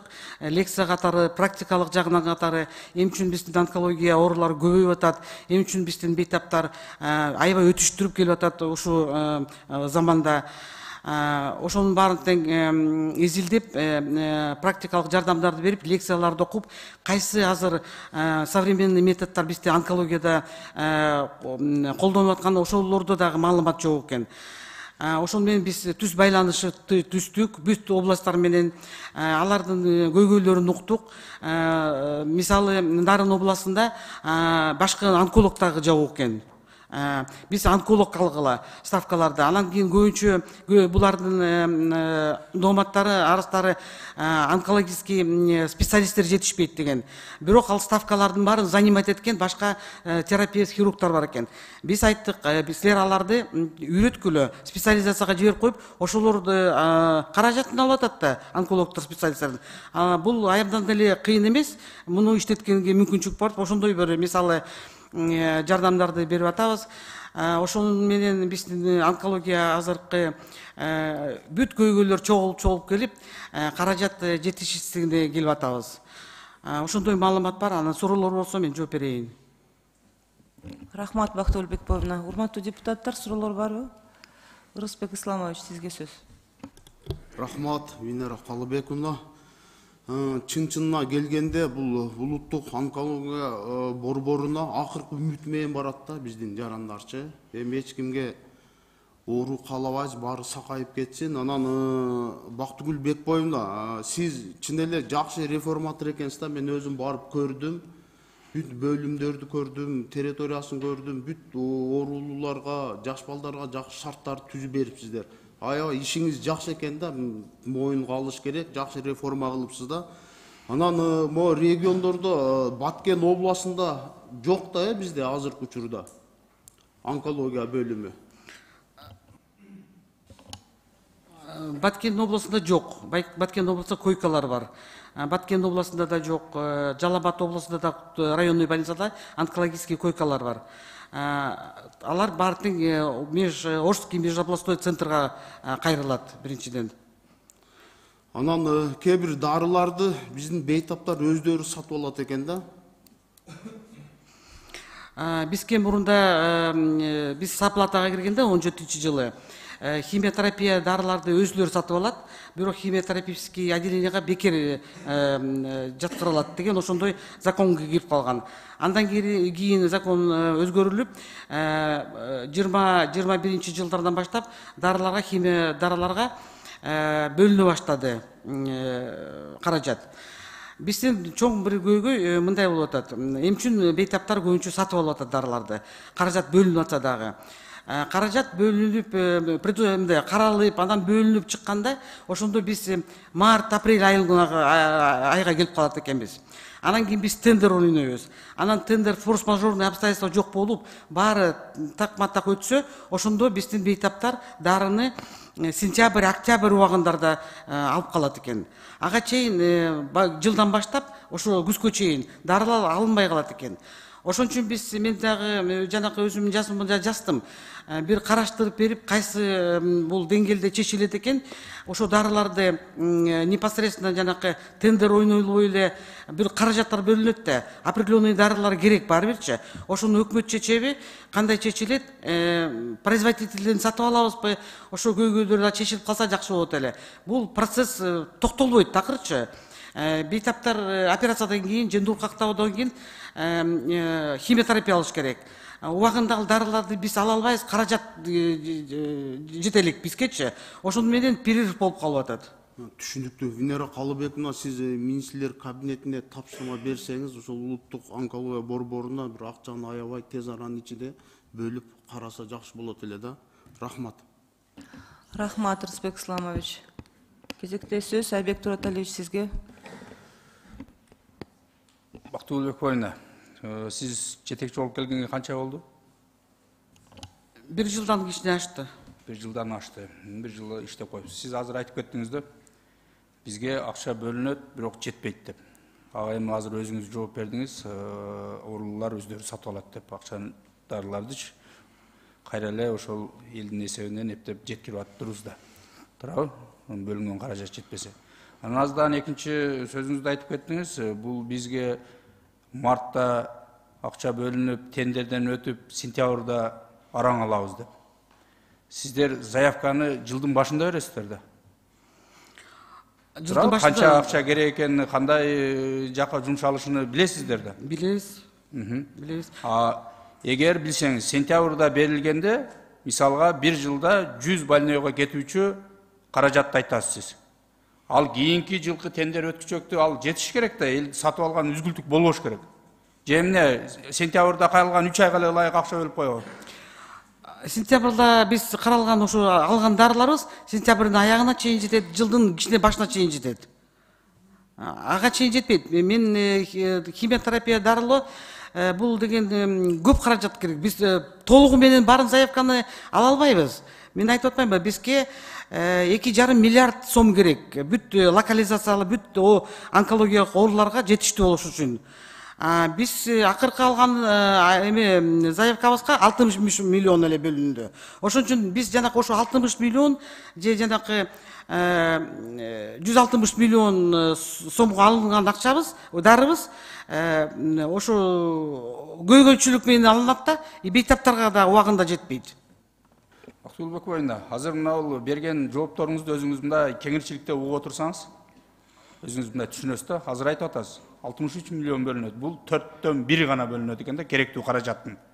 Сиз тендерди сентябрда өткөрөсүзбү, январдын башында аласыздарбы? Bir кварталга жете турган гана акча бөлүнөт экен да бар. Калганы мындайча айтканда бизде онкологиялык кызмат бары платный экен да. Эч кандай мамлекеттен bir кварталга жете турган гана акча бөлүнөт экен. Туурабы? Биз бюджеттен акча алабыз, сапалатадан алабыз, андан кийин спецсчет деген бар. Биздечи 3 тармактан бизге финансирование келет. Биз ошо жетиштүү эмнеге кандай жетишип аткан акчаны айтып атабыз, канча керегин да айтып атабыз. Түшүнүп атам. Мындай эми биз просто бул жерде чындыкты чыгарганды талкуулап атабыз да. Мындай эле келип туруп кагаз менен сонун кылып жазып койгон менен азыр кандай иштеп атасыздар, эмне болуп атат баарыбызга белгилүү. Азыр онкологияга жатыш кандай көйгөй экени да белгилүү.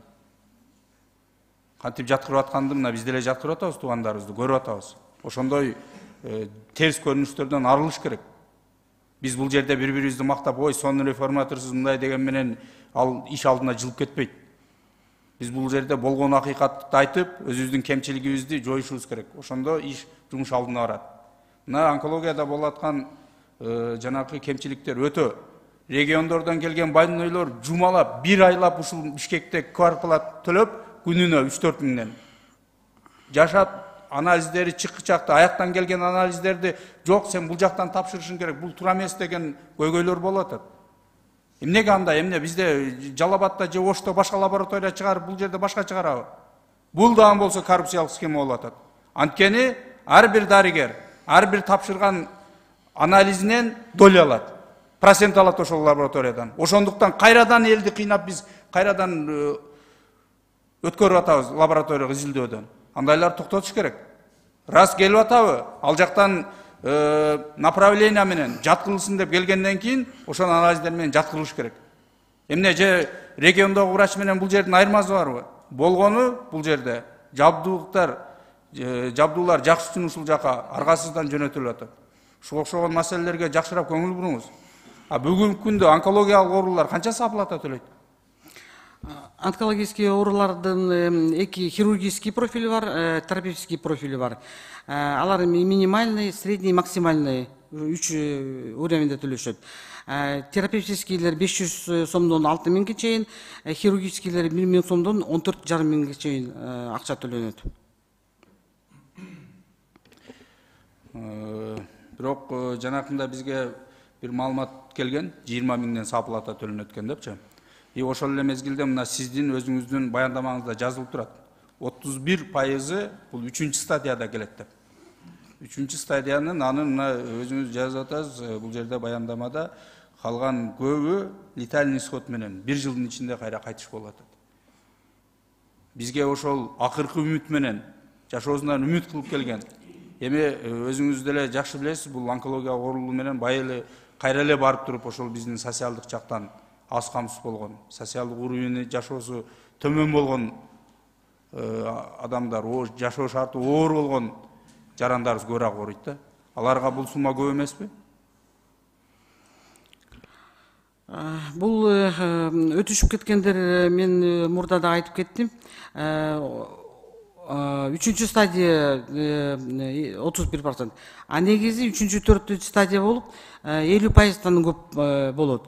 Бул көйгөй абдан маселе стратегиябызда да жазылган. Эң биринчи быйыл көкүрөк безинин рагы, анан жатындын боюнчасынын рагы боюнча алдын ала, анан кийин ооруну эрте диагноздоо боюнча программа менен биз иштеп келатабыз. Бирок бул көйгөй бүгүн кечээ болгон жок. Бул көп жылдан бери келип аткан көйгөй. Азырынча биз ушундай иш-чараларды жүргүзүп атабыз, азайталы депчи ушул стадияларды. Сиз мына өзүңүз туура белгилеп кеттиңиз да, 50% уже кечиккен стадияда келип атат. Мунун себеби эмнеде? Мунун себеби өзүңүз айткандай социальный фактордо болот, дарыгерлер жетишпегендиктен болот, бейтаптар кеч кайрылат, ошондон болот, оору клиникасы жок болгондуктан болот. Мунун эмелери көп болуп атат да, эмелеричи, себептери. Жаркынбек Орозбекович, мен азыр бул жака эжеден сураганын себеби бул биздин медицинадагы бүгүнкү деңгээли. Bizde профосмотр деген болбой калды. Бүгүнкү күндө мына онкологиялык службанын жыйынтыгы 50% кайра эле мынакей элге төңкөп атабыз, социалдык мемесинин төмөндүгү деп. Бул биздин ошол службанын иштебегендиги. Эгер иштесе, башында быйбыт этет. Эми биздин жарандарыбыз көпчүлүгү бул онкологиялык ооруларда кээде байкабай өткөрүп атат. Бирок эгер служба иштеп, ошол профосмотрлар деңгээлинде, кагаз түрүндө эмес, чыныгы иш жүзүндө боло турган болсо, мындай деңгээлге жетпейт. Шундан жакшы колго алыңыз. Анткени мына жылдан жылга онкологиялык оорулардын өлүмү өсүп кетип атат. Мына Бактыгүл Ыкбайына сиз деле көрүп турсаңыз керек, түшүнүп турсаңыз керек кандай болуп атканын. Ошондуктан бул жакадан жакшы көңүл буруп, профосмотрлар иштеп, именно ушул онкологиялык мына көрдүңүздөр, бир 3-4 эле шаарыбызда бар экен отделениялар. А бирок ар бир райондук системдерге онкологиялык дарыгерлерди коюп, ошолордун жанакы кызматтарыны биз кагаздан ишке өтөйлү. Иш жүзүндө тастыктап, бул 50% кеч кайрылат деген бул түздөн-түз биздин медицинанын күнөөсү. 15-20% келсе, вот мына эл өзүнүн ден соолугуна кам көрбөстөн вот кеч кайрылып атат десек болот. 50% кеч келди деген бул медицинанын чыныгы жүзү болуп атат. Рахмат. Айбек Тураталиевич, туптура маселени көтөрүп атасыз. Чында өзгөчө онкология деги эле баардык ооруларды профосмотр кылып, эрте канчалык эрте тапсак ошончо жеңил болот да. Анан эми анын ичинде өзгөчө онкологиялык эбегейси чоң каражатты талап кылып атат. Мына 2,5 миллиард сом дейт. Ал деле ошо биздин жалпы мамлекетибизге туш келген жүк болот да. А эгерде алдын алып жанагындай профосмотрлар менен биринчи стадияларында, баштапкы стадияларында таап алып аларды ошо дарыласак жеңил да болмок, бейтаптарга да жеңил болмок, биздин системага да жеңил болот. Абдан туура маселени көтөрүп атасыздар. Мына Бактыгүл Бекбоевна дагы ошол көйгөйдү айтты. Жер-жерлерде, поликлиникаларда, ССМдерде онкологдор жетишпейт. Эгерде жетишпесе дагы ошо терапевттерди, үй бүлөлүк дарыгерлерди биз окутуп, кыскача жана 2-3 айлык курстарда окутуп, ошо жер-жерлерге кайра өздөрүн жөнөтүп, онкологиялык кызматты күчтөтпөсөк, туура айтасыздар, бул абдан чоң көйгөйгө айланып атат. Жалаң эле мына жогоруда айтылган кардиологиялык службада ошондой көйгөй бар, профосмотрлар солгун болуп атат. Ошону жапа-тырмак системдүү түрдө карап чыгууга биз даярбыз. Рахмат. Рахмат. Жаркынбек Орозбекович, менде да бир суроо. Фонд высоких технологий ушул жылы кайсыз канча суммага закуп болду эле?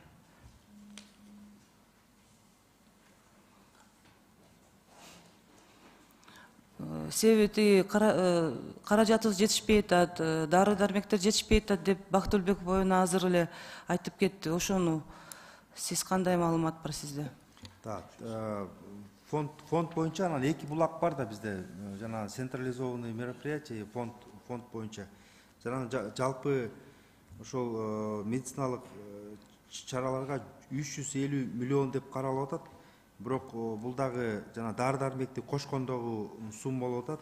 А эгерде мындай расширение кылсак, бул мисалы үчүн ар кайсы мисалы химиялык реактивтерге 5 миллион сом, таргенттик препараттарга 71 миллион сом, жанагы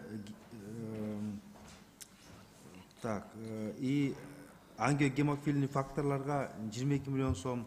Ушундай жалпы жондан ушул сиз айткан булактарга 99 миллион сом акча каралганда, бирок бул жогоруда айтылгандай жетишсиз. Жетишсиз болуп атат. Жаркынбек Орозбекович, маалымат бар да биздечи. Именно онкогематология, энсомитти, детская гематология боюнча жетиштүү дары-дармектер. Саламатсыздарбы? Кыскача айтпайсыздар, себеби деген убактыбыз азыраак болуп атат. Негизи быйыл бизге 7 миллион сом берилди. Фонд высоких технологий боюнча өткөн жылы 10 миллион сом берилген. Жалпысынан толуктан бул каражат жаба албайт. Анткени бир лейкоз менен ооруган бейтапка 500 000 сом кетет. Аны эсептесек, ал 17 миллион сом болуп кетет жалпысынан. Ошондуктан толугу менен дары-дармегин каптай албайт. Негизинен где-то бир 70-60% дары-дармекти төлөп берилет өлкө тараптан.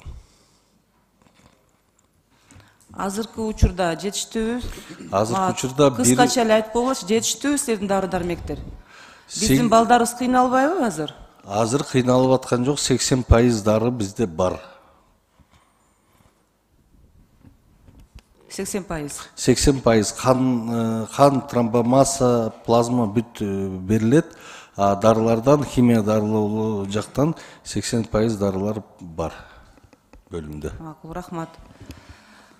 Жаркынбек Орозбекович, дагы кимде бар ушу онкогематология боюнча маалымат?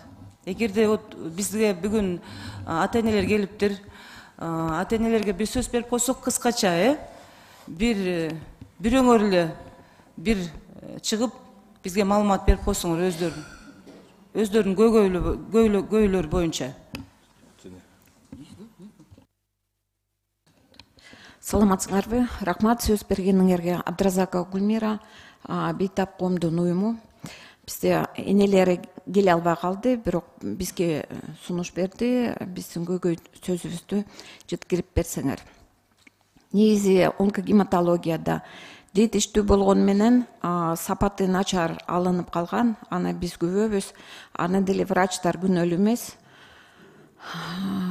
Но кээ бир дарылар регистрация жок экенинен оригиналдуу дарылар келбей атат биздин өлкөбүзгө. Ошондуктан дженериктер көбүнчө алынып калат. Балдар дженерик менен дарыланса, ошо начар сапаттагы дарылоо болуп калып атат. Аны врачтар деле өзүлөрү макулдугун берип атат. Бирок азыркы учурда мына Султан врач айтат, заведующий, ВОЗ аркылуу 5 жылга Султан чогуу иштешип өзү билет. 5 жылга жакшы сапаттуу дарылар именно рак оорусу менен жабыркаган балдарга кепилдигин алып атышат, алып келип беребиз деп. Бирок быйыл ал программа иштебейт, эмки жылдан буюрса деп, Султан өзү деле айтар.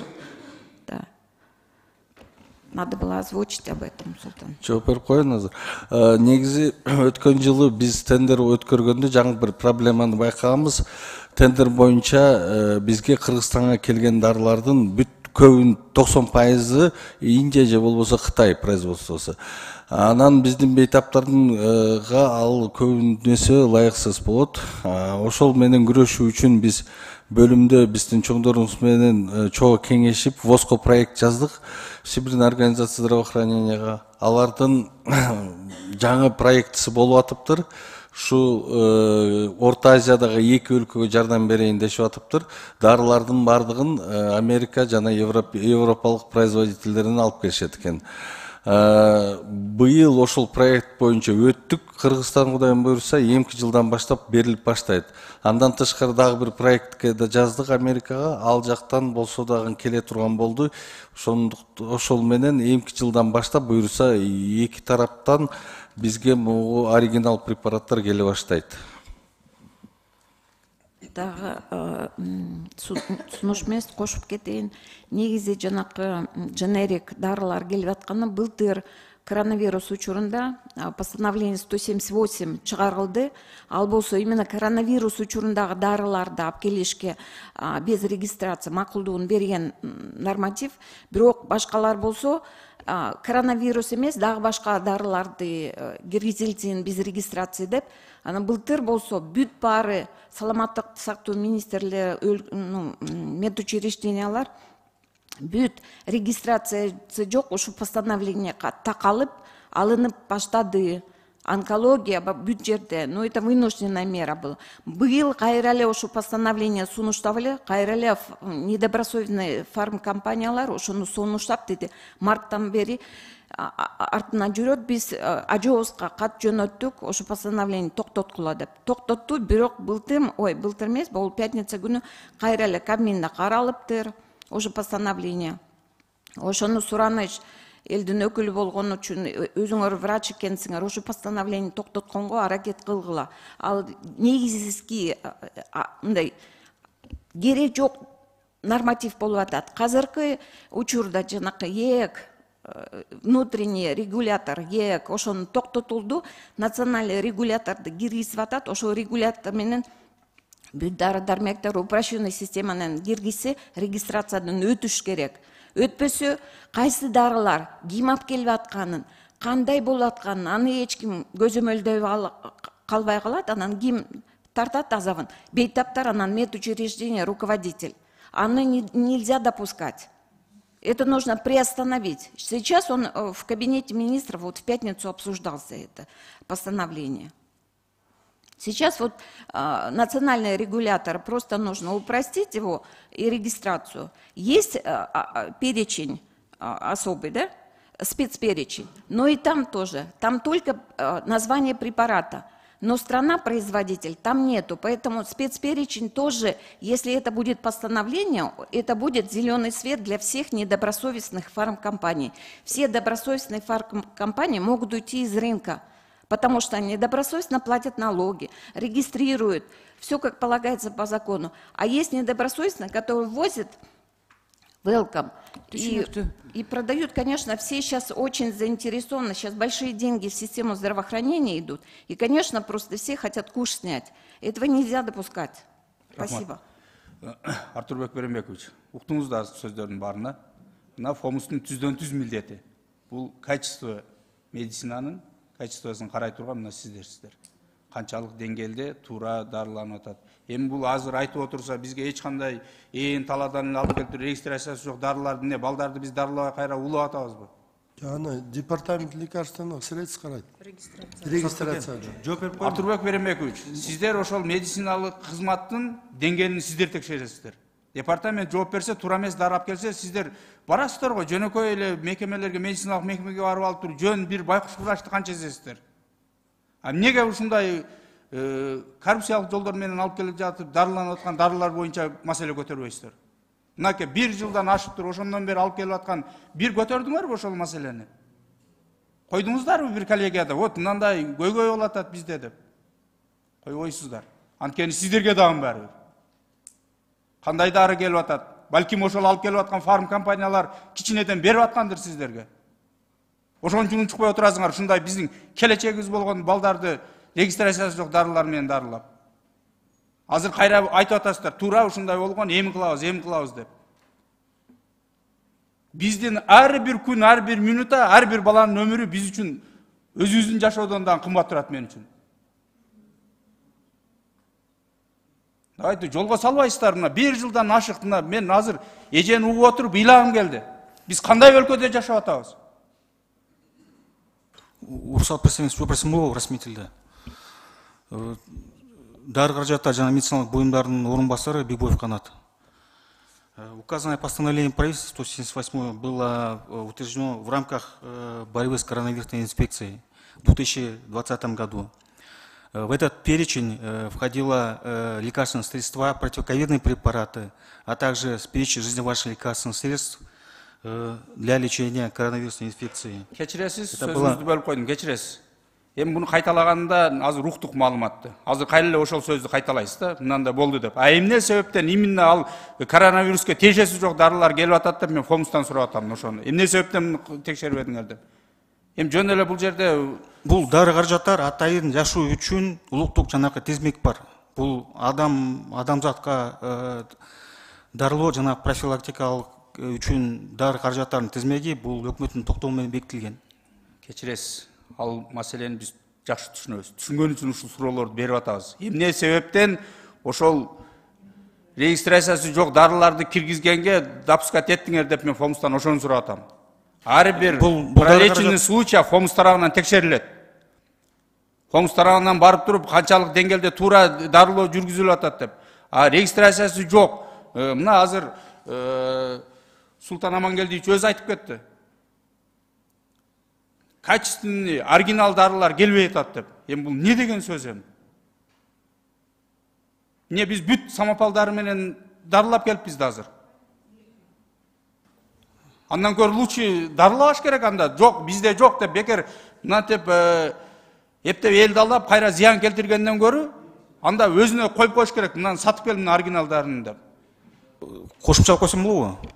Бул дары каражаттар атайын жана улуттук мамлекеттик тизмек бар, тизмеси бар. Бул адам үчүн дарылоо жана профилактикалык керектүү дары каражаттарынын тизмеги. Бул өкмөттүн токтому менен бекитилген. Андан бул дары каражаттар Кыргыз Республикасынын аймагына кирерде обязательно жана процедура оценки качестводан өтөт. Атайын сапаттын тастыктоо процедурасынан өтөт. Бул дары каражаттардын үлгүлөрү биздин лабораториялардан бүт параметрлеринен сыноолордон өтөт. Анда эмнеге Султан Амангелдиевич анда антип жооп берди? Сиз айтып аткан каражаттарга жизненно важных перечень жизненно важных лекарств средствга мына онкологиянын нелери кирбейт. Биз дагы билебиз кайсылар киргенин ал переченге. Онко дарыларда бар. Международный неподтойный номинал менен кирет. Сиз маалыматты ошол перечень боюнча, ошол постановление боюнча. Айбек Анатольевич, Венера Калыбековна. Только коротко, пожалуйста. Бул туура эле маселе көтөрүлүп атат. Бул жерде азыр мына алдыда дагы боло турган жана трансплантология боюнча дагы маселеге уңгулаш болуп кетет. Ата иммуносупрессиялар боюнча. Онкологиялыктарда дагы ошондой проблема. Бул жерде баягы тендер өткөндө баягы эле курган баягы баасына эле карап калабыз да, арзаныраак болсо ошол утуп кетип атпайбы?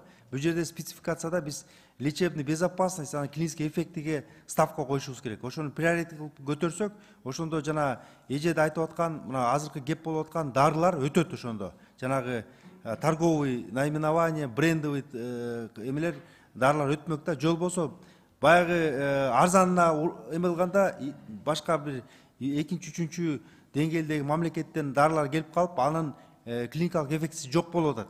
Ошол эле проблема онкологияда эмес, жана иммуносупрессорларда, трансплантология болгон ооруларды дарылоо жакта дагы бар да көйгөй. Эми ушуну дагы биз азыр мына өкмөттө сиздерге келгенге чейин болгондо ошону кеп кылдык. Ушуну өзгөчө категорияга бөлүп чыгарып, аны өзгөчө тескебесек болбой калды. Чын айтканда, аны жалпатырмак жана общий регистрацияга такап койгон туура эмес. Ошон үчүн жана байнөлөрүбүз, байтаптар жабыркап атат ушул жагынан. Рахмат. 178 постановленияны биз 1 декабрга чейин көчө күнү кечиресиздер, 5 күнү 1 декабрга чейин улантканга мажбур болдук. Анткени ковид боюнча баары бир деле азыр мындай ситуация алын элек күн тартибинен. Анан эгерде аны артка тартып алып койсок, азыр мына Европанын чөлкөмүндө тынч эмес дагы маселелер бар да, регистрация каттам боюнча үзгүлтүк болуп калса, биз дагы ошо күнөөлүү болуп калмакпыз. Ошон үчүн азырынча ал токтом иштеп турсун деп атабыз. Аны артка чакырып алуу ал маселе эмес, эртең бүрсүндө чакырып алсак болот. Жаркынбек Оразбекович, түшүндүм. Бирок сиз деген азыр абдан көп көйгөйлөрдү уктуңуз ата-эне тараптан, биздин дарыгерлердин тараптан жетишпеген үчүн да жанагы оригинал дарыларды колдонбой женерик менен колдонгон үчүн. Ошондуктан бул маселе боюнча бизде аябай маселе көп. Бир тегерек стол кылбайлыбы анда? именно ушул онкология, онкогематология боюнча, онкология боюнча, ушул төрт столду, гемодиализ боюнча, ошондо биз кенен дагы талкууласак болот ушул маселеничи. Себеби деген биз азыр деген ушул маселени биз азыр бир уровеньге коюшубуз керек да. Бул болбойт. Биздин ушу ата энелерибиз, энелерибиз ыйлаган көз жашын биз да көргүбүз келбейт. Биз өзүбүз кайра ошолор менен кошо ыйлап атабыз. Себеби деген алар деген өзүнүн балдары үчүн эле суранып аткан да. Ошондуктан барыбыз ата энебиз, барыбыз түшүнүшүбүз керек. Макулбу, анда мен сунуш Венера Калбековна колдойбуз. Абдан жакшы.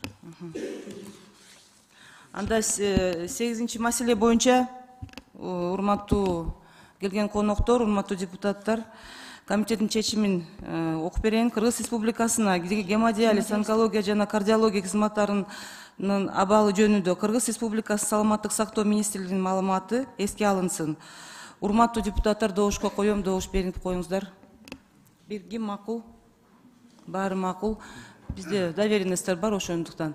Анда бул маселе боюнча бир сунуш ушул добушка коердун алдында ушул булардын маалыматтын угу менен бирге азыркы сиз көтөргөн сунушту кошуп койсок, анткени тегерек стол жакын күндө өткөрүп, азыр мына көрдүңүздөр, убакыттын тардыгына байланыштуу биз кеңирип талкуулай албадык. Азыр маселе өтө көп экен, бул боюнча бир күн кечке талкууласаң да аздык кылчудай көйгөй бар экен биздин ушул тармакта. Ошондуктан сиздин сунушуңузду кошуп туруп, анан добушка койсок. Рахмат.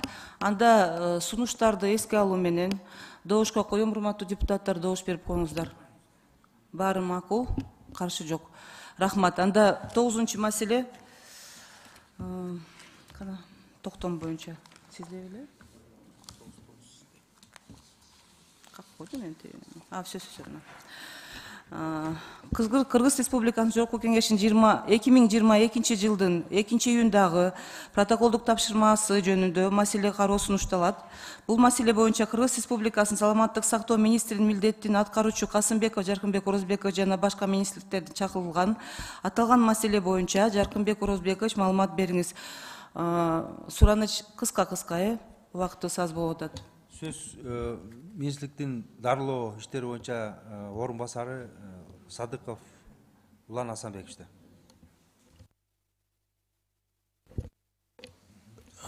Венера Калбековна, урматтуу депутаттар, трансплантация тууралуу кыскача маалыматты айта турган болсом, республикада жыл сайын органдар трансплантациялоонун саны өсүп жатат бүгүнкү күндө. 2021 жылга чейин органдардын трансплантацияланган бейтаптардын саны 610-го жетти. Анын ичинен бөйрөккө жасалган операция 424, боор 186, ичинде 18 жашка чейинки балдардын саны 25. Ушул бейтаптардын баары 2016 жылдан бери органдардын трансплантацияланган бейтаптар иммуносупрессивдүү дарыларды мамлекеттин бюджети аркылуу алып келишет, жогорку технологиялар фонду аркылуу. Бул категорияда бейтаптар негизгиси такралимус, програф, циклоспорин, сандимун, меалат, микофенол кислотасы, мефортик, микофенолат, мофитин, селсеп. Ушул сыяктуу дарыларды өмүр бою кабыл алыш керек болот. Бирок биздин негизги көйгөйлөрдүн бири бул жанакы сатып алуу мыйзамына ылайык женериктерди сатып алууга мажбур болуп жаткан кезибиз. Негизги сапаттуу текшерилген бейтаптар убагында алып жүрүп сыноодон өткөн кымбат дарыларды бүгүнкү күндө мыйзамга ылайык биз сатып алганга мүмкүнчүлүгүбүз жок. Ошол себептен көптөгөн көйгөйлөр пайда болот. Подробно бул тууралуу Наз госпиталдын главврачынын орун басары айтып бериш керек. Негизги проблемалардын бири ошо женерик эмес, оригиналдуу, сапаты жакшы дары дармекти сатып алууга тоскоолдуктар бар, айтканда. Рахмат. Урматтуу депутаттар, суроолор барбы? Анда Миргүл Өмүрзаковна, сизге сөз. урматтуу коллегалар, урматтуу чакырылгандар, убакыттын аздыгынан улам мүмкүн болушунча кыска сүйлөгөнгө аракет кылабыз, бирок ошондой болсо да мына урматтуу министрлик сиздердин бул жакта баяндамаңыздарды угуп отуруп жана бизге жөнөтүлгөн бул жактагы маалымат боюнча карадым. Сиздер биз негизи сураганбыз мына кошуна мамлекеттердин трансплантациялоо тажрыйбасы тууралуу бизге бир комплекстүү маалымат берсеңиздер деп.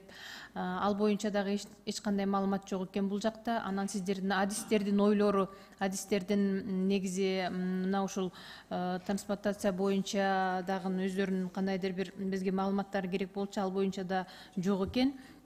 Ошондуктан мен негизи бизде азыркы күндө кандай мыйзамдар бар, ошол мыйзамдар жөнүндө дагы бизге маалымат берсеңиздер болмок. Ал боюнча да жок экен. Эми дагы деле айтам, убакыттын кыскалыгынан өзүмдүн сунушумду сиздерге берейин. Негизи биз мына бул маселеге кайрылганыбыздын себеби биздин азыр баяндамачы сиз айттыңыз, биздин өлкөбүздө күндөн күнгө бул оору көбөйүп баратат, анан жашарып баратат да. Ошондуктан бул гепатит менен ооруган биздин бейтаптардын кайрылганынан улам мына өзүңүздөргө маалым көпчүлүгү барып башка өлкөлөрдө боорун алмаштырып келип атышат, көпчүлүгү ушул жерде гемодиализ менен жашап жатышат. Ошондуктан бул биздин өзүбүздүн жарандарга кандайдыр бир жеңилдик көрсөтүү максатында биз ушул биздин адамдын органдарын жана ткандарына трансплантациялоо жөнүндөгү биздин мыйзамдарга өзгөртүүлөрдү, толуктоолорду киргизүү боюнча сунушубузду ушул сиздерге министрликке анан жана министрлер кабинетинен сунуштап атабыз да, ошол жактан мыйзам долбоорун иштеп чыгып, анан коомдук талкуудан өткөрүп, жогорку кеңешке сунуштасаңыздар. Мен бул биздин негизи эле ушул бул оорунун алдын алуу боюнча сиздерге бир-эки сунуштарды берейин деп турам да. Мына буга чейин биздин негизи эле азыр биздин өлкөдө ушул гепатит Б менен ооруган негизи эле гепатит Б боюнча эмдөө бизде туулганда бир эле жолу алынат экен. Туурабы? Сунушум ушул прививканы, эмдөөнү биз ар бир 10 жылда биздин ар бир атуулга эмдөөдөн өтүп турууну киргизсек деп сунуштайт элем да. Себеби дегенде бул эмдөө бир берилген эмдөө адистердин, иммунологдордун айтуусунда 10 жылга жыйынтыгын берет экен. Ошондуктан биз ар бир 10 жыл сайын ушул эмдөөдөн өтүп турса, бул гепатиттин кескин азайышына жардам берет экен. Ошондуктан бул 50-60 жашка чейин биздин ар бир атуулубуз ушул гепатит Бга каршы эмдөөдөн өтүп турса, мындайча айтканда бейтаптын эмдөө картасына өзгөртүү жана толуктоо киргизүү жөнүндө сунушум. Бул биринчи. Экинчиден, мына ушул эмдөө үчүн алынган биздин жана жогоруда да айтып өттүм, препараттар эми азыркы күндө мына айтып атасыздар, женериктерди алып атышат, кээ бирөөлөр оригиналдуу келген препараттарды алып атышат. Кандай болгон күндө деле ушул бизге келген препараттар өзгөчө мына азырда айттыңыз сиз, урматтуу министр, бизде спец машиналар жок экен. Бул негизи ушул жеткирүүдө, транспортировкада биздин жана муздаткычтары бар унаалар менен биз ар бир областты камсыз кылышыбыз керек. Себеби дегенде мына ушул жеткирүүдө эле өзүнүн мына температуралык режим бузуп ала турган болсок, өзүңүздөр билесиздер, биздин андай эффективдүүлүгү бир топко азаят. Ошондуктан экинчи сунушум сөзсүз түрдө ар бир областка ушул спец машиналар менен камсыз кылуу. Ушул биздин жанагы келген эмдөө үчүн келген препараттарды ушул жеткирүүдө ошолордун эффективдүүлүгүн сактап калууда ушул маселени дагы сөзсүз түрдө киргизүүнү сунуштайт элем. Андан кийинки сунушум мына биздин областтарда ар бир областка бирден нефрологду камсыз кылуу керек. Окутулган.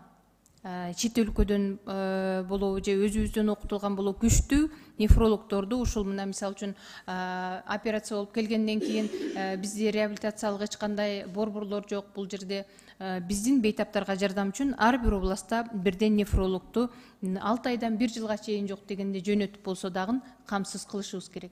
Бул кийинки сунушум.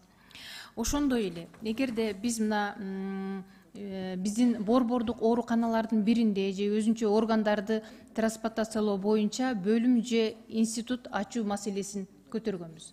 Эгерде биздин Кыргызстанда, биздин өлкөдө ушундай бир борбор же институт ачылып кала турган болсо, мына жогоруда сиздер айтылып аткан дары дармектердин, ушул препараттардын ар кайсы фирмалар аркылуу, тендер аркылуу келбестен эле ушул түз алып келүү, түз сатып алуу менен ушул борбор алектенсе болот.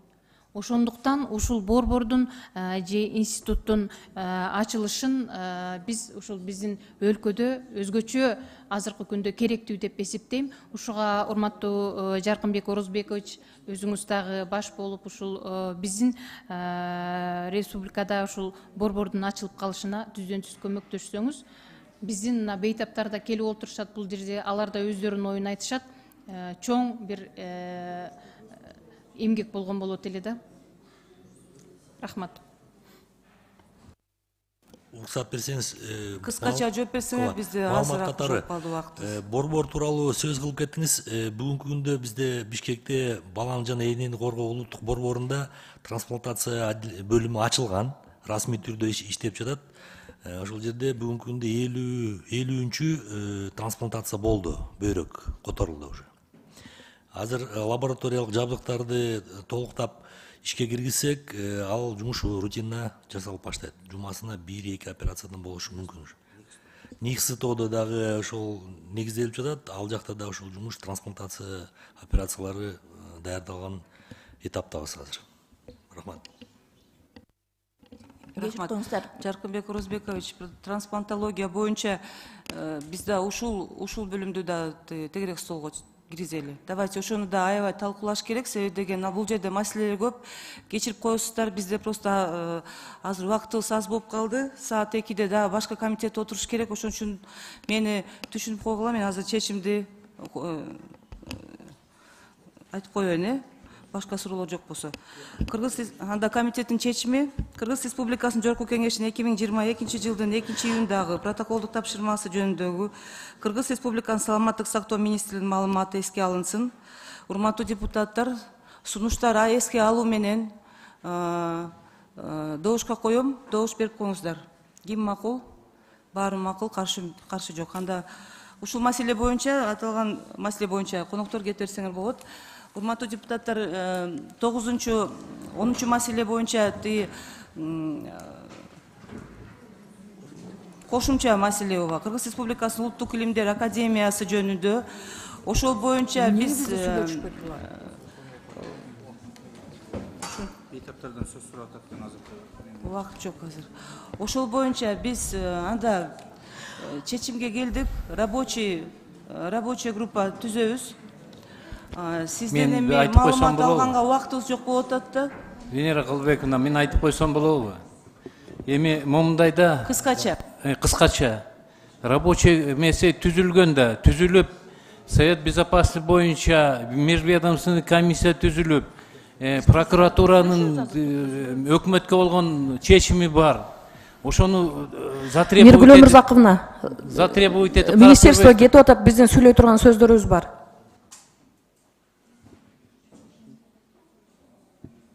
Не болду? Ошону затребовать этип көрбөйсүздөрбү? Ал жерде бардыгы могул ушул эле суроолор. Кайра эле улам, кайра эле бергенде деле эчтеке жок го. Ошону затребовать этип көрүңүздөр, прокуратурадан, тегемелерден чечимдерин. Мурат Садырбекович, биз запрет кыла албайбыз. Себеби деген кайрылышты бизгечи. Бизге келип кайрылышты, өзүздөрүн катынап келишти. Биз ошол катка биз жооп беришибиз керек. Биздин жана мурунку депутат группа рабочая токтолуп калбады, билесиз да сизчи. Ошондуктан биз азыр кайрадан рабочая группаны түзүп, биз кайра иштеп чыгышыбыз керек. Биз өзүбүз депутатская рабочая группа болот да. Бүткөндө эмеси эмне болот? Результаты баары прокуратурага бересиңер да, туурабы эгер эмес? Биз прокуратурага бере албайбыз. Биз только можем сделать решение, чечим чыгарабыз, бүттү, ошол эле. Прокуратурага биз не имеем права бергенге, понимаете? Но biz раз уже к нам обратились, мы должны создать рабочую группу. Мы создаем рабочую группу из наших тех же депутатов, которые были. Вот, я сейчас их фамилии озвучу. Ушел ты, Садырбаева Джилдыз Сесенбековна, председатель рабочей группы. Райымбачаева Венера Калбековна, член комиссии. Айдарова Айгуль Абдисаламовна, Талиева Камиля Абдуразаковна, Маткеримов Айбек Тураталиевич. Ушул группа менен biz иштеп чыгабыз.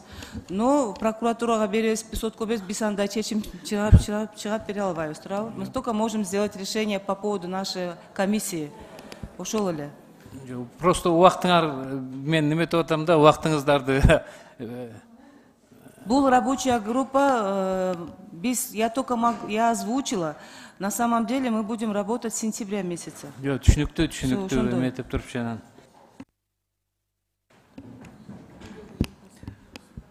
Ты, Тайбек Суратович, кетип калыптыр го, ты неме, мы же хотели же. Да, анда ты добуш берип коебуз, Миргүл Мырзаковна. Ушул чечим боюнча добуш коем, добуш берип коюңуздар, ким макул, баары макул, каршы жок.